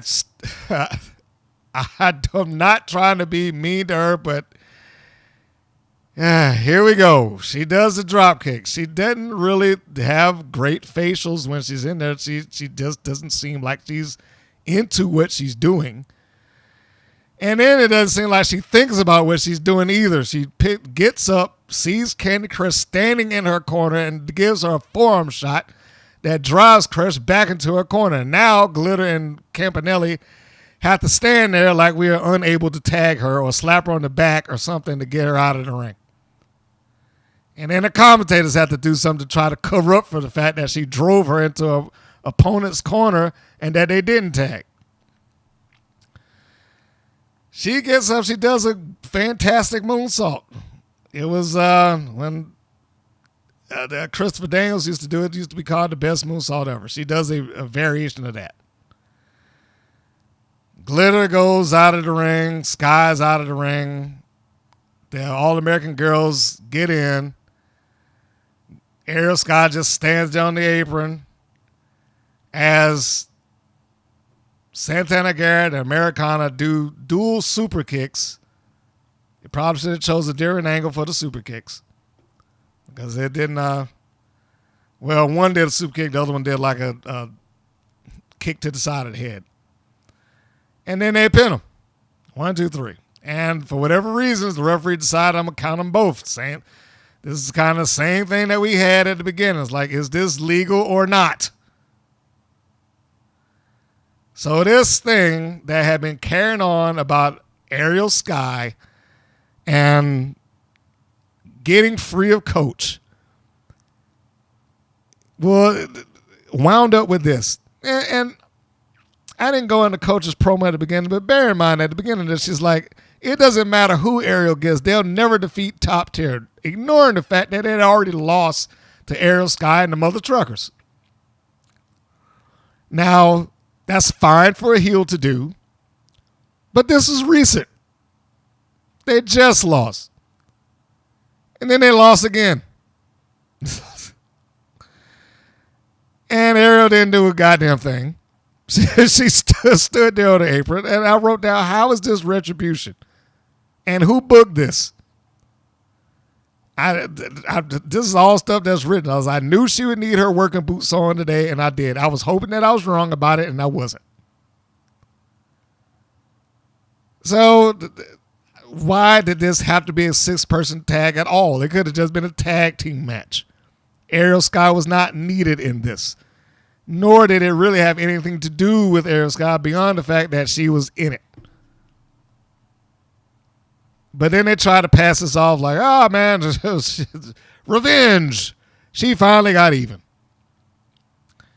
And, of course, he got, oh, that was a great match. Coach for next world champ. And another dumb comments that put this down. I am surprised that a few people that started filtering in on their page that say this episode was awful. And every match was a botch fest and stuff like that. I was really shocked that like those comments seem to have grown. And if WOW is not careful, it's going to continue to grow. They should be doing better, and they should be asking for them to do better. They should not be just settling for the mediocrity that they've been in. Because that's what it is, just mediocre. They don't do anything. They don't go anywhere. It's not helping anything. It's just poor storytelling coupled with poor matches.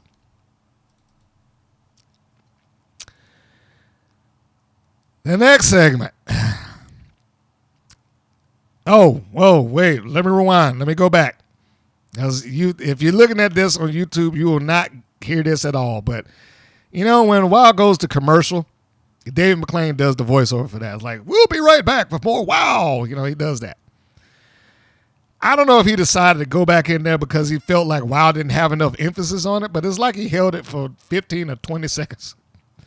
I was like, man, if there's anything that is making me just get go home heat with him, is stuff like this.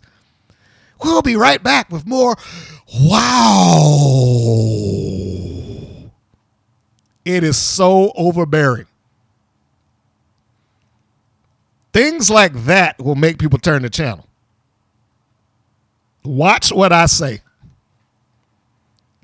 or make them just hate the promotion altogether. Promotion. Who am I kidding? This ain't no promotion. Hate the TV show altogether. And so they cut a promo. Well, not cut a promo. They air a promo following that.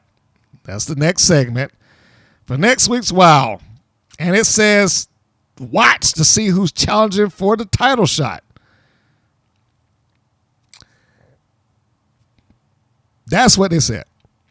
Watch to see who's challenging for the title shot. The same title shot that was just signed a couple of segments ago and said that it's going to air next week. Who QCs these episodes? Because if it's the same person that's been there, they should be reassigned to do something else. Or at the very least, make sure you watch it all the way through, commercials included. I mean, in-house commercials or in-house spots like that, advertising for the following week. Somebody needs to be looking at that to see that we actually have something that makes sense. Telling people to tune in to see who's going to be there next week doesn't sell anything when you just told them who's going to be there next week. It makes you look Bush League. It makes you look less than, and it makes you look like you don't know what you're doing. And I keep saying it. They don't. They, being people who watch this casually, do not apply that to one person. They apply it to the entire show. When you have Ariel Sky or somebody like that miss something, they apply that to everybody. They don't know how to work. When you have something like a Roxxy Fierce who's there for a debut match and she doesn't do much anything, they say they don't know what they're doing. It is not applied singularly. It's applied to everyone. So you should stop doing it, or at least give some thought to it when it does. Fix this. And the worst part about it is, like I said, Jeannie Buss probably hadn't seen a single episode of this stuff all the way through. She can't have watched this thing week to week. Not as an adult woman, she can't. Because there's no way that you can look at this thing as an adult and say that this makes absolute sense. No way. Can't be done. You cannot say that.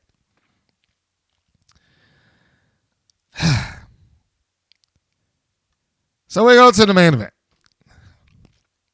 It's the Mother Truckers versus Team IQ Superior.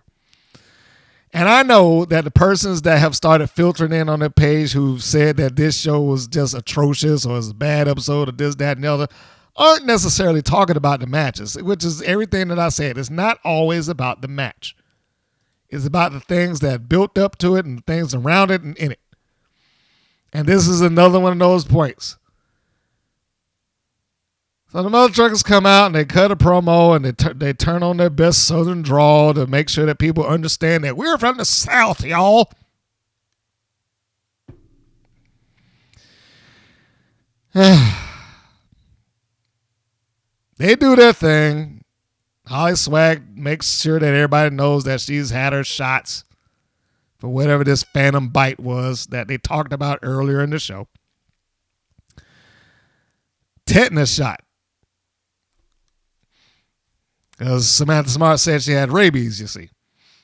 Even though rabies, if Class Mouse actually gotten it, she would have had to take a series of shots in the stomach. Or multiple shots across her several portions of her body. So they say that they provide the comedy for the show. They are still the champions. I don't know why one of those clips looked like they were walking out to the ring like the Bushwhackers, but it seemed like that's what they wanted to do. So, and they got the fans or whoever's there doing the honk honk. I am going to pause that for a moment just to say this. I went on to what used to be Fight TV. It's now Triller, I think, if I'm pronouncing that right. It's not Thriller, Triller. And the Santino brothers had an all women's show. Now, I didn't order that show yet because they have it. Sometimes you go in there, you can see the first 10 minutes for free, just as a sample. And I decided, let me look at this. I just want to take a look. I like to see the differences between WoW and its competitor. Well, I can't even say competitors. Is counterparts. It's probably a better way to go. I looked at this, and I will say the first thing I noticed with this, with the crowd at they named it the Santino Sisters presents that particular show. First thing I noticed that you had a group of fans that looked like they wanted to be there. I mean, really, it looked like a group of fans who wanted to be there and knew who these people were. Weren't on their phones talking. They were on their phones trying to record them and see who they were and cheer and boo and all that stuff like that. WoW seems like people who decided that they wanted to come and they popped for the big stuff, but they just came to watch a TV show be taped. It never feels like, to me, like they have enticed wrestling fans in there. And it also never feels like they want wrestling fans any more than they want actual wrestlers. Because I'm sure if David McLane could get rid of them and just hire actresses all over again like he did with Glow 30 years ago, he probably would. But there was a stark difference there. And then I looked at Dreamwave Wrestling. Because Dreamwave presented Uprising, the all-women's thing. Again, they're in there packed. They're cheering. They're chanting for the people get a chance to cheer for who they like, boo for who they don't, and it sounds with sounds of genuine emotion. And that match I watched for the main event, the crowd that crowned their first Dreamwave women's champion. And they made it a big deal. I know I'm off a while right now, but I just have to cleanse my palate and my mind from that just for a second. But that Dreamwave match, they made it a big deal. They had Medusa holding up the championship and explaining, hey, this is going to be the first person to get. They had every referee for the company standing in the ring. They did the introductions, had one stand on one side of the ropes. They had the other one stand on the other side of the ropes, keeping them apart until the bell rang. They had not the pyro, but they had like some confetti shots coming out from like these little confetti cannons. And they put on a pretty good match. Don't agree with all of it, but they put on a pretty good match. And they kept those people entertained. And they kept them entertained for like almost a full 20 minutes of match.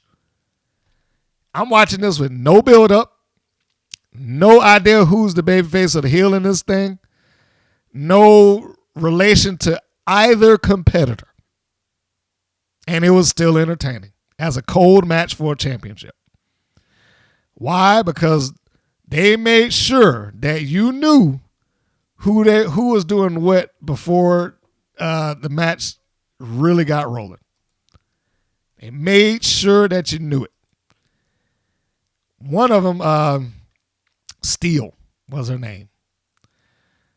This is another thing that helped make it get a big fight feel. And I said before, I love when wrestling promotions are able to do that, when they're able to create a big fight feel. And that's what they did. They made a big fight feel because after the competitors in the ring, after the announcement by, the in-house celebrity, if you will, with Medusa, the Hall of Famer, they hold the presentation of the belt by the referee. There was a presentation of flowers to the competitors. And was it Brittany Brooks, I think was one of them. And of course she accepts the flowers and, happy and kind about it. They go over to the other young lady, Steele, and she looks like she's accepting it. She looks like she's accepting it nice and this wonderful gesture and all that good stuff like that. And then she punt kicks that flower right out into the crowd. I was like, this is great. This is great. Just in that moment, she was able to get her personality and who's the babyface and heel over with anybody like me who wasn't already aware of it.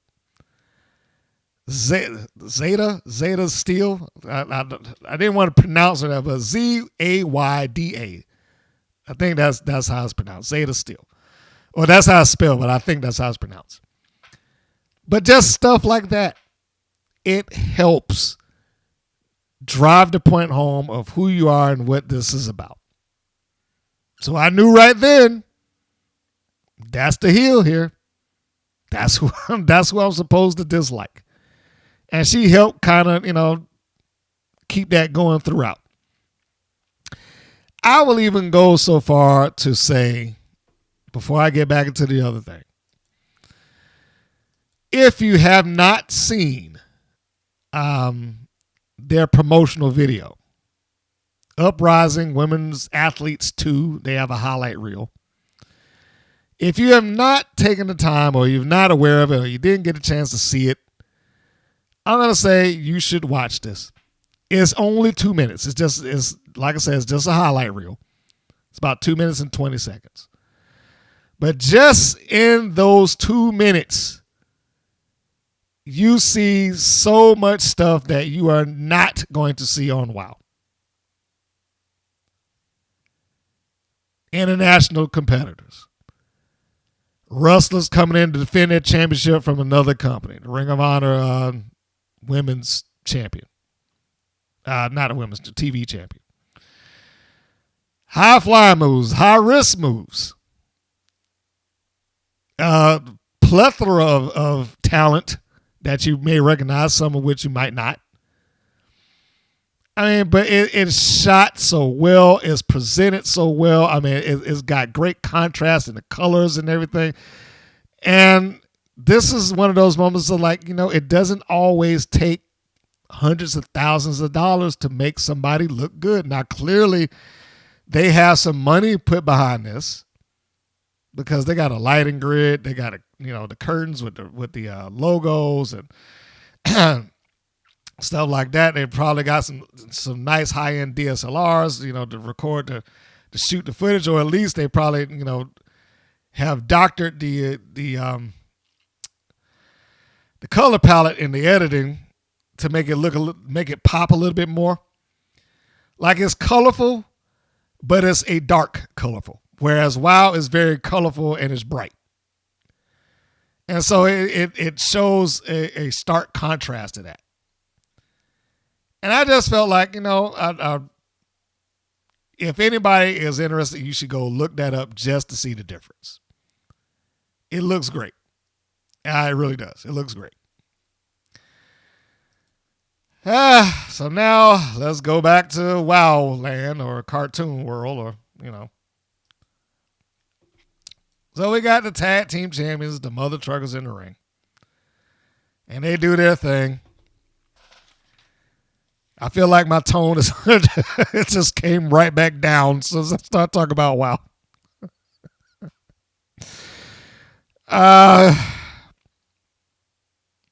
They do their promo, as I said. And then Team IQ Superior comes out. Now here's where we have the problem. They come out, it's just Samantha Smart and the Classmaster. So the commentators immediately assumed that Samantha Smart is participating in the match when nothing was said about it and she's not dressed for it. And there's really no reason to assume that. But they do. And she does, but I'm just saying if there's nothing that would lend anyone the idea that she was going to participate in this match. And technically she did, but officially she did. Technically she didn't. That was what I should have said. And they're talking about stuff that no one saw. How many times does WoW have to do this? The disciplinarian got out of line, so Samantha Smart told her to stay in the back or cut her off. She needed some discipline. I was like, really? So before we even get into the match, let's talk about what's wrong with this picture. So the disciplinarian comes out at the beginning of this. We see that she was there on the show. We were told a week ago that Samantha Smart is now, hey, if you have another one of these outbursts, then you're done, or I'll have to bench, whatever she said. I can't remember the exact verbiage. But basically it comes down to, if you get out of line, you're going to get benched. Now, we didn't see anything relating to her getting out of line before, and we certainly did not see anything relating to her getting out of line afterwards. We didn't even see what she's talking about here, or what the commentators are talking about here. They just came back out and she went in.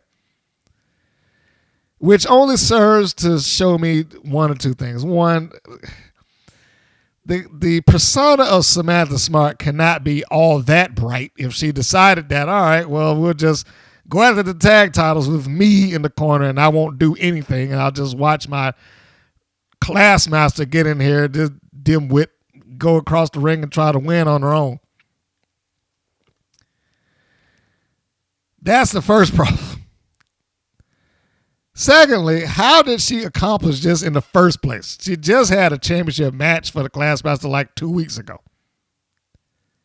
And then the next time she shows back up for anything, she's in another title match. How is this happening? I don't know. And I'm pretty sure WoW doesn't know either. So anyhow, we have this situation happening here. Again, remember, we didn't see a thing with the disciplinarian. This is poor storytelling. It's just stuff that they did just for sake of doing it. And I won't even say that I am against the idea of having the manager, Samantha Smart in this case, participate in the match. But they missed opportunities with this to have her do good manager stuff. I mean, if you're gonna go all the way, and they couldn't even do that. But we'll get there. So, like I said, the announcers immediately assumed for whatever reason, like, oh, well, she's participating in the match. I don't know why. She came out in a business suit. And the class master's doing what a class master normally does, which is why it's like I never know if she's supposed to be serious, is she supposed to be a joke, is she supposed to be the muscle that thinks she's smart. What is she supposed to be? She hasn't said much of anything. She's probably had like one promo in this entire time that she's been on there, or what, once or twice maybe, and nothing about her gets put across. So I don't know. And if I don't know, I would be pretty safe in betting that there's people out there who are just as bewildered about her as me. She just comes out there like, hey, look at this book. All right. And point to my head. I'm smart. You're not. Read a book.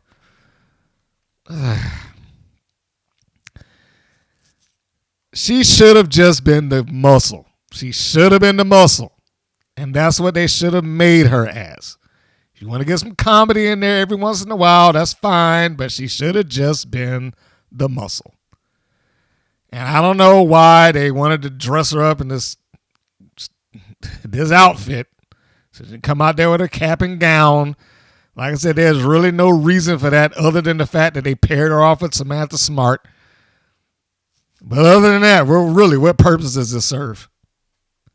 It's a dumb gimmick. Matter of fact, if I go back just for a moment, I know I'm kind of, I'm stalling from reviewing this particular match.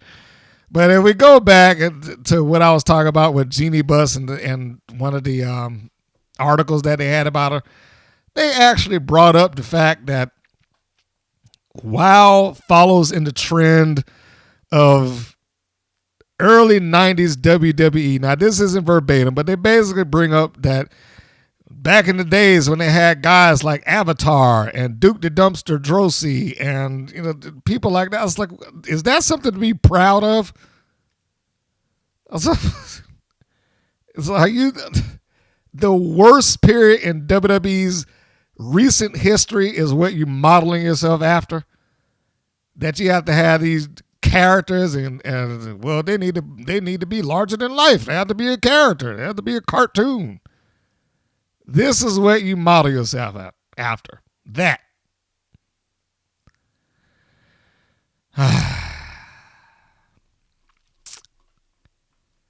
Do I have to go on with this review? I guess I do.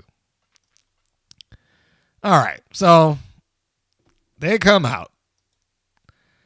Like I said, it's instantaneously understood that she's wrestling somehow, and that even though the fans, the viewers at home didn't see it at all, there apparently was some big to-do or some blow-up that took place, and the idiot that the Classmaster is perfectly fine with coming out there with her manager as her partner. And then you got these people that stand out there, one of which I like.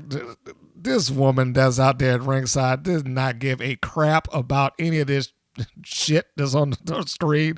She just smiling and looking at them like, yeah, she's not intimidated by this, not concerned about this, doesn't care who wins or loses. You could tell that in her face. She's smiling, she's beaming from ear to ear when they come around the corner. As a matter of fact, some of these guys out there look like that too, and the rest of them just sitting there, just watching the show be taped. The kids are there yelling at her face and smiling and joking and whatnot. It's like they don't care. That's why I said there's the difference between those audiences. That right there. Moving on. Samantha Smart looks like she's coming into the ring and looks like it's a bright idea for me to just put my person in here in a glorified handicap match. And as the Mother Truckers hold their belts up, they decide that we're going to hold up this ruler and a book. Whee. So, and we have my favorite referee, Scheinberg, who's officiating the match. Samantha Smart's like, give me the belts, which I don't know what that was about. So they get this going, and as expected, the Classmaster is the only one that is in the ring. Now, under normal circumstances, even though she is taller than Big Rig Betty, she's certainly not bigger or potentially stronger than Big Rig Betty, which is why I say, sometimes she needs to be up against some people who can really accentuate her height and her power if that was the thing that we were trying to do. But we've already let that boat sail away. She's just another normal person now. They still talk about her dominance, but that has already been cut short by the Beast and later by this team, and we'll get into that. Big Rig Betty starts off on the Classmaster. She starts off in control while Samantha Smart just stands there on the apron as Samantha Smart does. Here's when I said that they missed an opportunity. I'm like, look, if you're going to do the old manager in the corner thing, where you've lost one of your competitors for whatever reason, that's the time to have them talk big but cower in the face of danger. And it would have worked perfectly if she's bigger than Holly Swag. She could have gotten to the point where she felt like, hey, give me a tag when Classmaster's in control. They didn't do any of that. Is it a requirement that you do it? No. It is not a requirement. But I think it would have helped with whatever persona that we're trying to get over with Samantha Smart, because as it is, every manager that's been on this show has all been secondary to Lana Starr. And I don't mean that necessarily in terms of performance. I just mean that that's how she's been presented. Lana has been presented as head and shoulders above anybody else as far as managerial prowess is concerned. Even though she's made some dumb decisions too in the kayfabe universe of WoW. So I might as well get into the pitch, which should have happened here. because the pitch sounds better than the match. What should have happened is that, look, you got the class master, and she could have just come out there and been the muscle and not been happy about the situation, because she would know what she's facing if she was thinking about it. I have to take on the both of these. Or she should at least came out with some determination. Like, all right, I'm bigger and stronger than everybody. I may pick one and go with it. But don't come out there with the book and pointing at the brains and reading here and yelling at people reading. Well, I don't know what kind of catchphrase that's supposed to be, but there it is. And you have Samantha Smart. She could have cut the promo right before the match and explained why disciplinarian isn't there, or you decided not to use her, or the disciplinarian just walked out. She didn't want to be there with you anymore. We had a falling out or whatever the case may be. She left. Rather than I'm just sitting in a locker room because she told me to. But then Dave McLane makes it sound like she already got back to Florida, but who knows? But anyhow, going forward. She could have been there and said, I will stand and be my tag team partner because I'm IQ superior, et cetera, et cetera, et cetera. And this is where you borrow from every heel manager that has ever existed. You don't get into the ring until you have the clear-cut advantage. And you want to show that you're better than them. So when the Classmaster finally gets a hold of somebody, Holly Swag specifically would have been perfect for this because she's small, but she could still wrestle. Have her Classmaster slam around. Don't try to wrestle with her. No leg ties up, body scissors and stuff like that. Body slams, throwers, sidewalk slam with a big boot, anything that makes her look big and impressive and powerful and overwhelming on a smaller opponent. To the point that now you have Samantha Smart beg, give me the match, let me tag in, and then you have her tag in. And overconfidently goes over there, and she tries to take care of Holly, tries to pin her. Swag kicks out. Try to do it again. Swag kicks out. Tries to go for an elbow to Samantha Smart, and Swag can get out of the way. And now we can see what Smart is made of in the universe of WoW. She takes a shot or two and then immediately charges back over to the Classmaster to get out of the ring because she's terrified. And then you had a Classmaster kind of, she can give the side eye, like, I got to get right back in here, and you move on from there. But they missed the opportunity to at least play it up. If you're going to have this problem, at least go into the problem. And if you really wanted to protect the Classmaster, then you have Samantha Smart take the fall and not her. But that didn't happen, and, they went a different direction. I'm not saying that the direction was wrong. I'm just saying that a lot of this around this match did not really jive with me. We'll just put it that way. So Big Rig Betty, now getting back to the actual review. Big Rig Betty takes the Classmaster in the corner, tags out to Holly Swag. She gets them in there. They double team her a little bit. Of course, when Swag is in there, like I said, it turns into the typical Mother Truckers match because Swag is smaller and she gets bounced around. And she sells great and she gets thrown around easy because of her size. Tries to fight from underneath, but not enough. This was what should have been in there. Classmaster being dominant. I did not necessarily care for the portions of it where she attempted to out-wrestle her. Like I said, the body scissors is unnecessary for the Classmaster with somebody that size. I still hate this goddamn name. Sounds ridiculous even saying it. When the Classmaster gets up and she rams Holly Swag's head into the turnbuckle and again, more or less, pretty much beats her up as she should her. Samantha Smart stands there, not only in a full business suit, but with her glasses on as well, so we know that she ain't getting in there anytime soon, if at all. In this case, no. Classmaster has to take the time to talk to Big Rig Betty, tell her to read a book. I don't know what that is supposed to be going with on that. I really don't. So they keep going. All the intricate portions of the match are unnecessary to talk about. I will say, because I want to give credit where it is due, there is one portion of the match where it comes off like Samantha Smart does not want to be there, and she gives the coward kind of, you got this kind of motion. The problem with that was it wasn't accentuated enough to get that across to the viewing audience by and large, because it wasn't really addressed. And it didn't happen a lot. And she didn't really get into coward mode enough to relate that. Like, if she had stood there on the outside constantly giving instruction like, yeah, you're fine, stay in there, good, that type of thing, it probably would have been understood a little easier to the masses that she, yes, I'm in the ring, but I have no intentions of being in there because I don't want to be in there physical with people. In fact, that other than that one moment, I can't really recall any other time that it was brought up.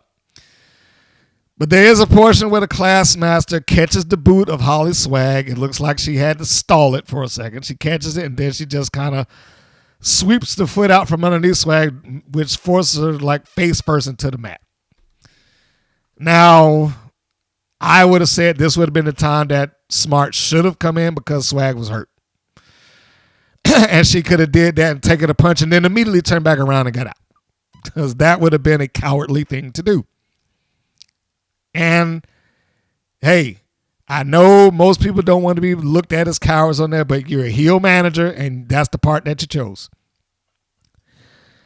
So, Classmaster comes over to Swag, and she comes just within the area of the corner, and Smart kind of backs away and gives her a thumbs up as if to say, you got it, you're fine. So in that regard, I thought she did what Smart should have done. She should be the coward manager.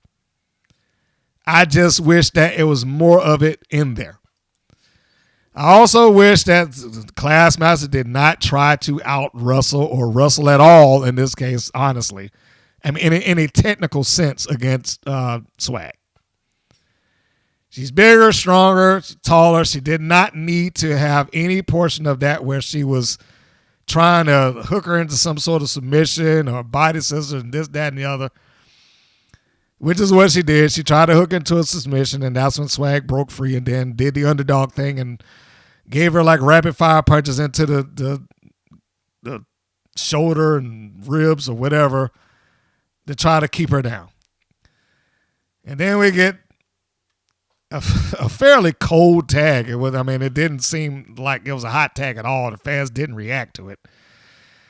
Swag gets the tag into her mom. Big Rig Betty comes in, and then she does what Big Rig Betty does, like any typical mother trucker match. Yes, let me get in here and do the cleanup. She does her normal stuff, clothesline. Usually you would see a super kick in there somewhere. She didn't seem to do that, but kicks her in the guts. It was rip club clothesline, I think a second one. And then she catches her in the guts, and it was a stunner. Although Classmaster looked like she was about to get the wrong cue and go down a little bit early. It seemed like she was ready to go down a second too soon. And I know some of the guys at work was like, oh, man, she looked like she was about to drop. Well, yeah, she probably was. But to give credit where it's due, she didn't. Regardless of whether you thought that she was going to go early or not, she didn't. And then she took the stunner. She took it fine. I don't think there was anything wrong there. I don't have a problem with anybody in the match in terms of what they, presented or gave in the ring. It's just all the nonsense around it. So after the stunner, Swag runs across the ring full charge, nails Samantha Smart so she can't do anything. And then 1, 2, 3, it was done. It was over and finished. This match was absurd. It was probably the best match on the show, But it was, it's still a little absurd.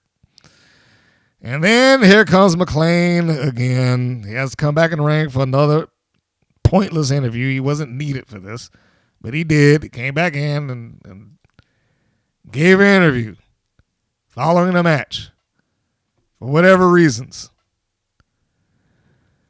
And that was all I wrote down, is that McLane had to come back in the ring for another pointless interview. He wasn't needed. And, we pretty much ended with that.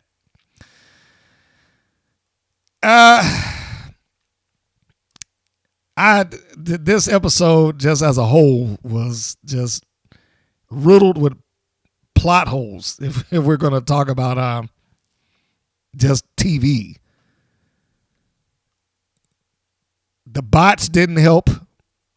I don't even know if I would have kept that on my television show, quite honestly, if I had the choice. If the match was only like 3 minutes, ending with a knockout, I was like, I don't even know if I would want that on my screen. If I had another match, I would just substitute it. Just take this out, put something else in. Or let's get some filler with something else. But I was like, this is a waste of time. It's not going to go anywhere. It doesn't help either one of them. So why are we including it? Samantha Smart is suing WoW. It was like, for what? And I can almost guarantee that that's not going to go anywhere, and it's not going to mean a thing later on down the line. It's just another thing that they have that'll be forgotten about a week or two from now, if not next week. If this episode was supposed to give me reason to watch the next week's episode, it wouldn't have worked. It's too much McLane on there. It's too advertised matches that weren't finished or they were false. This was lazy and it under-delivered. And not lazy, again, let me be clear. I'm not talking about the efforts of anyone in there. Even if I did not necessarily care for how it was delivered in the ring, I cannot say that the person's doing the match was lazy. I can't say that. So, even I know I'll use Americana as an example. I know I give her a hard time, but I'm not going to discount that it takes effort to be able to do a moonsault. It takes effort to be able to do the things that she's done in the ring. It's just, what was that 6-person tag about? It was supposed to have been about Ariel Sky. It's like whenever they get to the end of something, it just falls off the rails. It's almost identical to when Americana had to get help. Then they got her into a 6-person tag, and then she didn't do anything in the match until the absolute very end. And the only difference there is that she actually did something. She did a moonsault and won.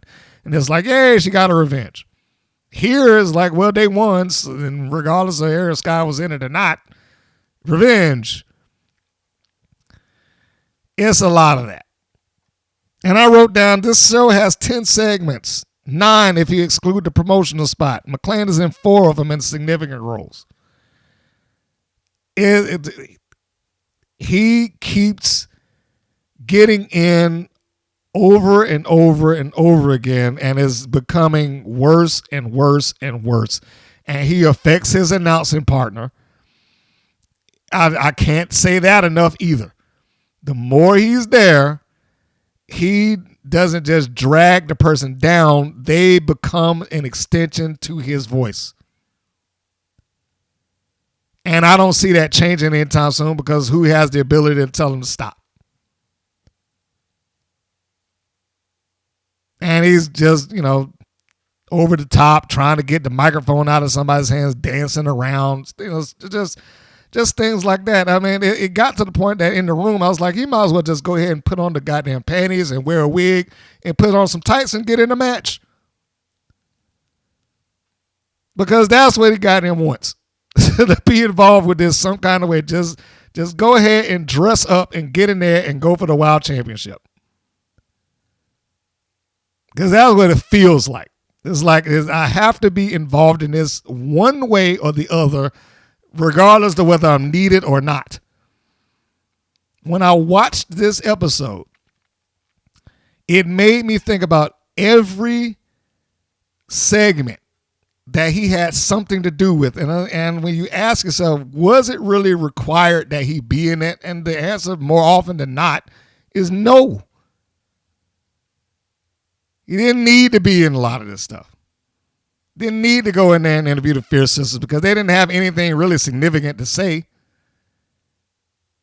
Didn't need to be out there trying to get the microphone out of Penelope Pink's hands. Thank goodness for her holding that microphone. Yes, I'm sure he was concerned about BK Rhythm's health, but it was not necessary to get on the microphone to make the announcement that's already made for people who could see it.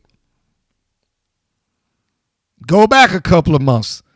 Was it really necessary to have a segment shot for him where the Beast comes in and gives him the crutches like, hey, the Beast is back. And he's like, all right. And he shake hands because 15 minutes later she was hurt and back off of the show. What was the segment for? Was it really necessary for him to come into the locker room with Candy Crush crying about affording her the right of a title shot that she never saw again with no emotional payoff or payoff whatsoever for that matter because it immediately transferred over to Princess Aussie? Time after time after time after time, when I think about the segments that he's been involved in, when you ultimately look at it, he does not need to be there for those things. It's just inserting yourself in things for the sake of inserting yourself in stuff. Which is why I say that he's building up like go home heat. I'm not the only person that said that he's become annoying. I told you I use my coworkers as a gauge oftentimes. And he's developing go home heat with several people in that room. They're like, man, this dude here. I can't even say what was mentioned in the room that popped out that popped us off. But something to the effect of this effort here. That I'll leave it at that. Because that's what it's becoming. And it's hard to down the episodes or the show when you have people there that you like. It's hard to down the show when you have people there that you think have potential. But they probably will never understand how short they are because they're in an environment that I'm sure other people are like, you're fine, you're great. Americana becomes the example for me. I don't dislike Americana. I really don't. But she was placed in a position where she has to be better than what she is. And that's not her fault. They put her in a position which is like 20 years ago with WoW when they decided that we're going to do a pay-per-view. All of those women up and down that roster were placed in a position that they had to be better than what they were. And they couldn't pull it off. Because they weren't good.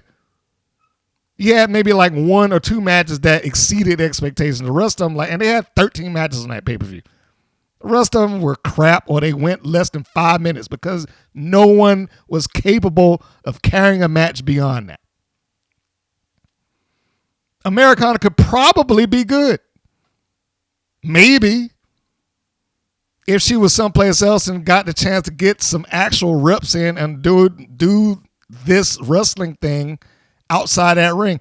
And now that I bring up the ring, that ring seems like super tiny, which probably doesn't help with timing. Now, I'll let one of the WoW girls, comment on that if they can. But I cannot imagine that the size of the ring helps. Especially when you're doing something like, say, Ariel Sky, when she does that handstand into a clothesline. Because it feels like to me, and I'm just an observer. But it feels like to me when she does that, unless it is absolutely on the money timing, the opposition has to stop what they're doing so that they don't come into her too soon and ruin the spot. They have to stop, wait, and then take the clothesline. So it's not smooth. Whereas I would imagine if it was in a larger ring and she had some more room and the other person had more room to kind of come off of the ropes for it, he might be able to get that timing down a little better. Maybe. Because it's not like she invented it.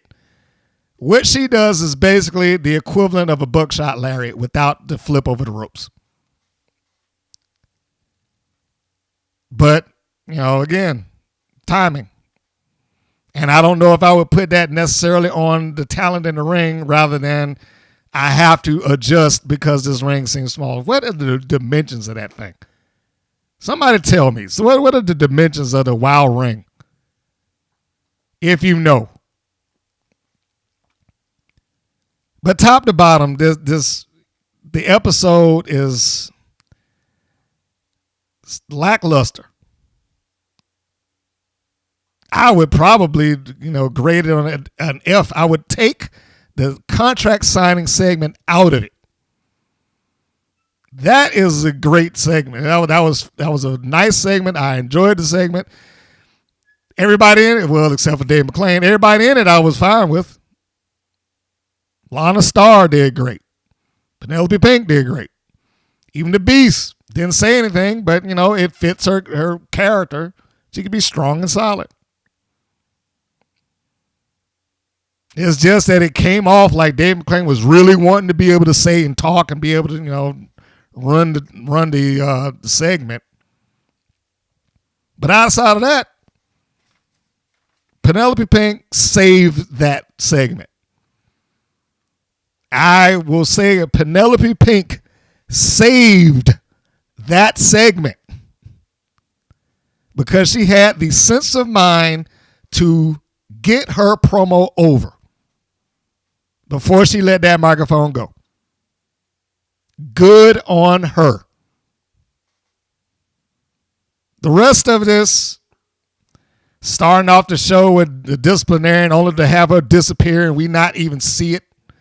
Bringing up Rossler, who's a local attorney for a lawsuit that probably will never occur.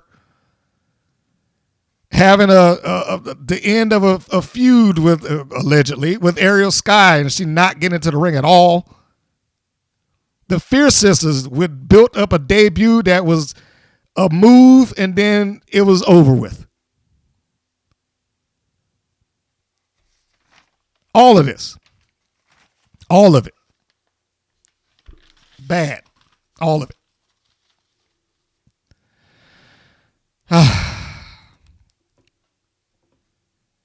Now we go into the preview of next episode. And my hopes are not high. I could have looked at some of the photos. I purposely stayed off of their press release site because I was like, I don't want to see it. I don't want to see it. Because I'm afraid that anything that I thought about is going to be right. And then, I'm going to be upset about it because it's the same thing I said with that 6-woman tag. Like Santana Guerrero's going to have a work. And I said that kind of in jest at the time, but then it just wound up being that, yeah, she did need to have her working boots on. Because no one else there was going to be able to do it except for maybe Glitter.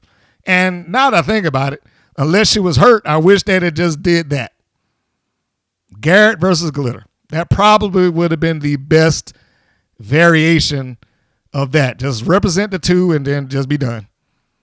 But Ariel Sky was completely unnecessary in that, and I can't imagine how anybody thought that was good. So let's read the preview for the next episode. Sorry it went long because this episode just annoyed me so bad that I just could not get over it.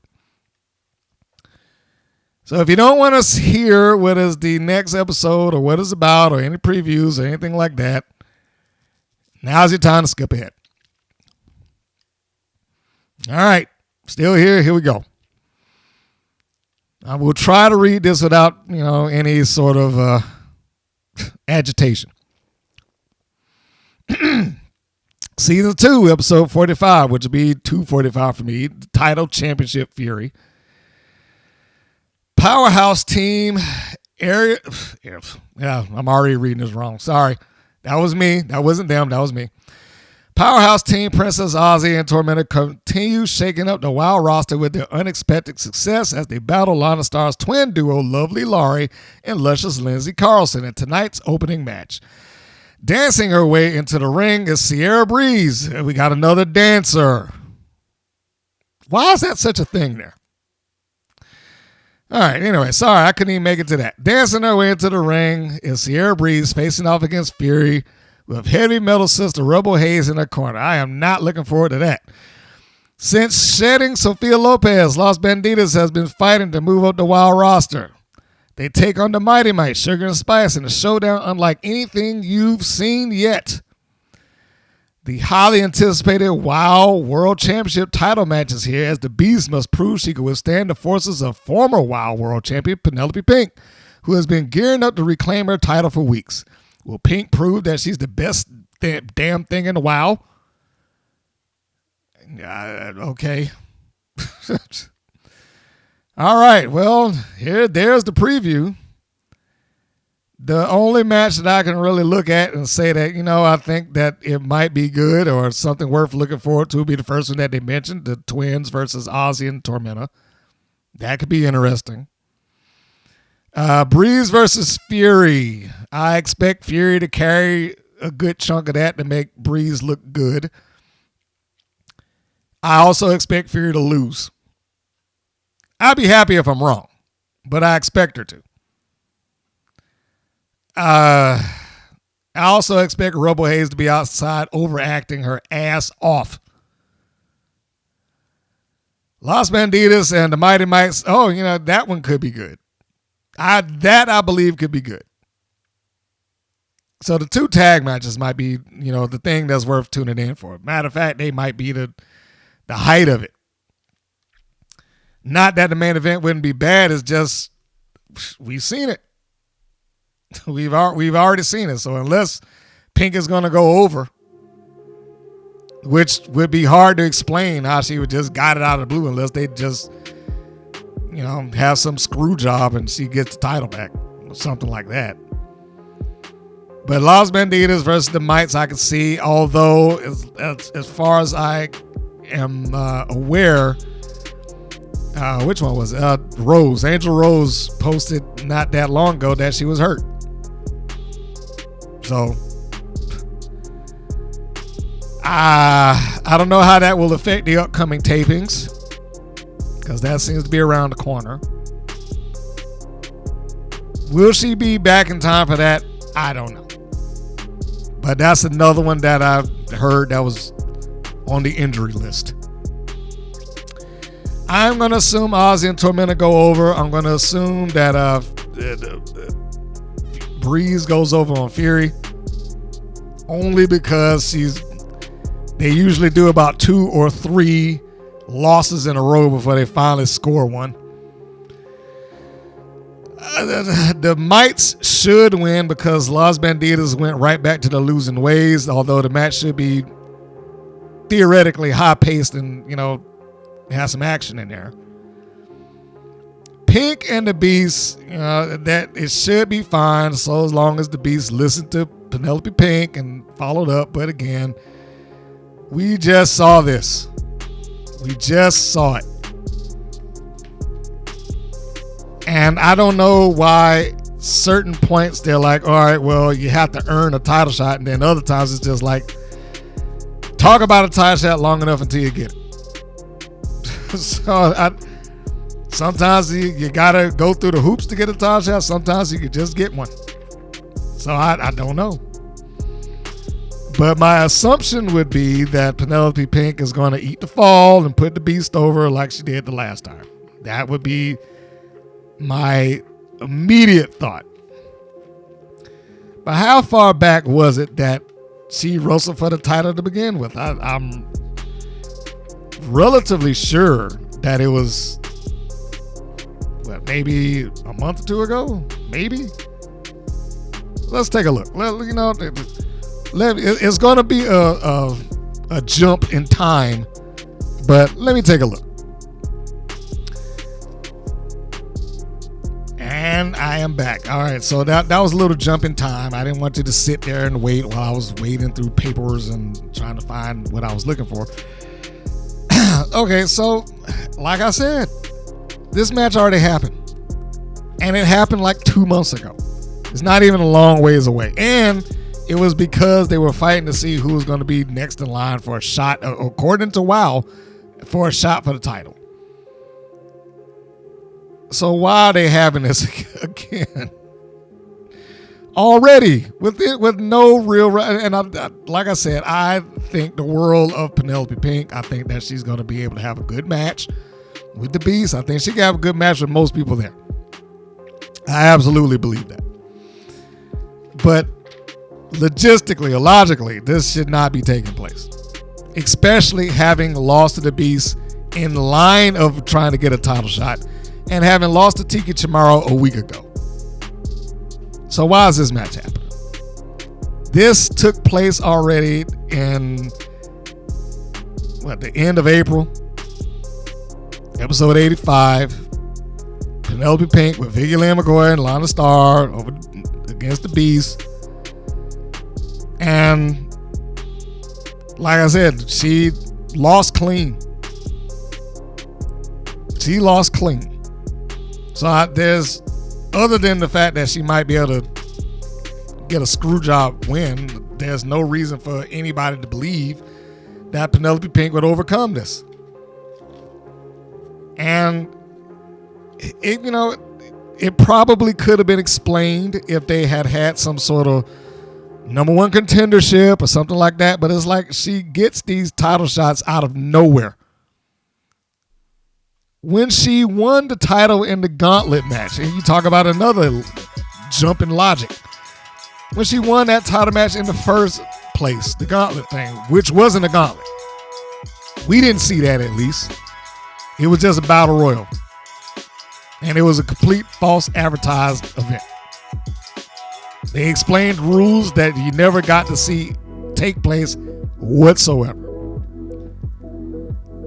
But she had this match, lost, and then wound up in the match anyway. And this basically the same thing just happened. She had a match against the Bees, lost, had a match against Tiki, lost, but then wound up in the title shot anyway. Penelope Pink in WoW's universe just fails upwards. I don't know. I don't know. I have no idea. I don't. Whatever their logic is, they just got their own thing going on over there. And if I were any wrestling fan that gave 5 seconds of thought into how this is constructed week to week, I probably would just stop watching altogether. If I wanted to see women's wrestling that badly, I would be looking at the Knockouts division. I would be looking at WWE's women's division. I'd be looking at NXT's women's division. I'd be looking at indie women's wrestling across the country. I would be looking at almost anything else other than this, because there's really no reason for it. And it's unfortunate that it gets to that point.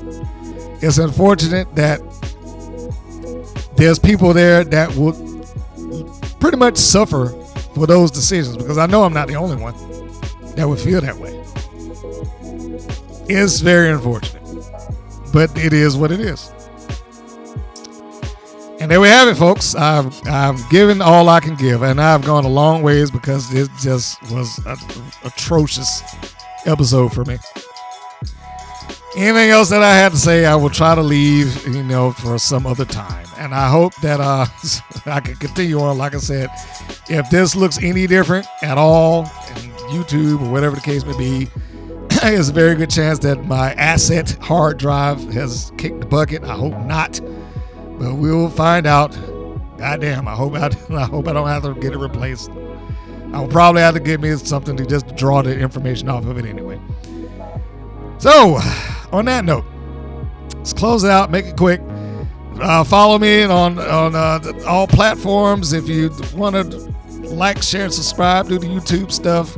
keep this podcast going. If you're listening to this in an audio format, it is available on greater podcast platforms anywhere. And it is the podcast that gives WoW and tells it like it is. Don't just go up there and kiss ass and say, it's great, it's great, it's great. I don't do the Tony Khan thing. I call it like I sees it. And on that note, this is Mr. Green saying that this is Mr. Green saying so long, and we will see you on the next go round, and hopefully the next episode will be better. Take care, guys. Thank you for listening to the WPN's Rights and Wrongs of Pro Wrestling. If you have questions or comments, please contact us via our Facebook or our YouTube channel at the Women's Pro Wrestling Network. If you're new to the WPN, feel free to subscribe to our channel and like our page. We appreciate your support. Thank you again for listening.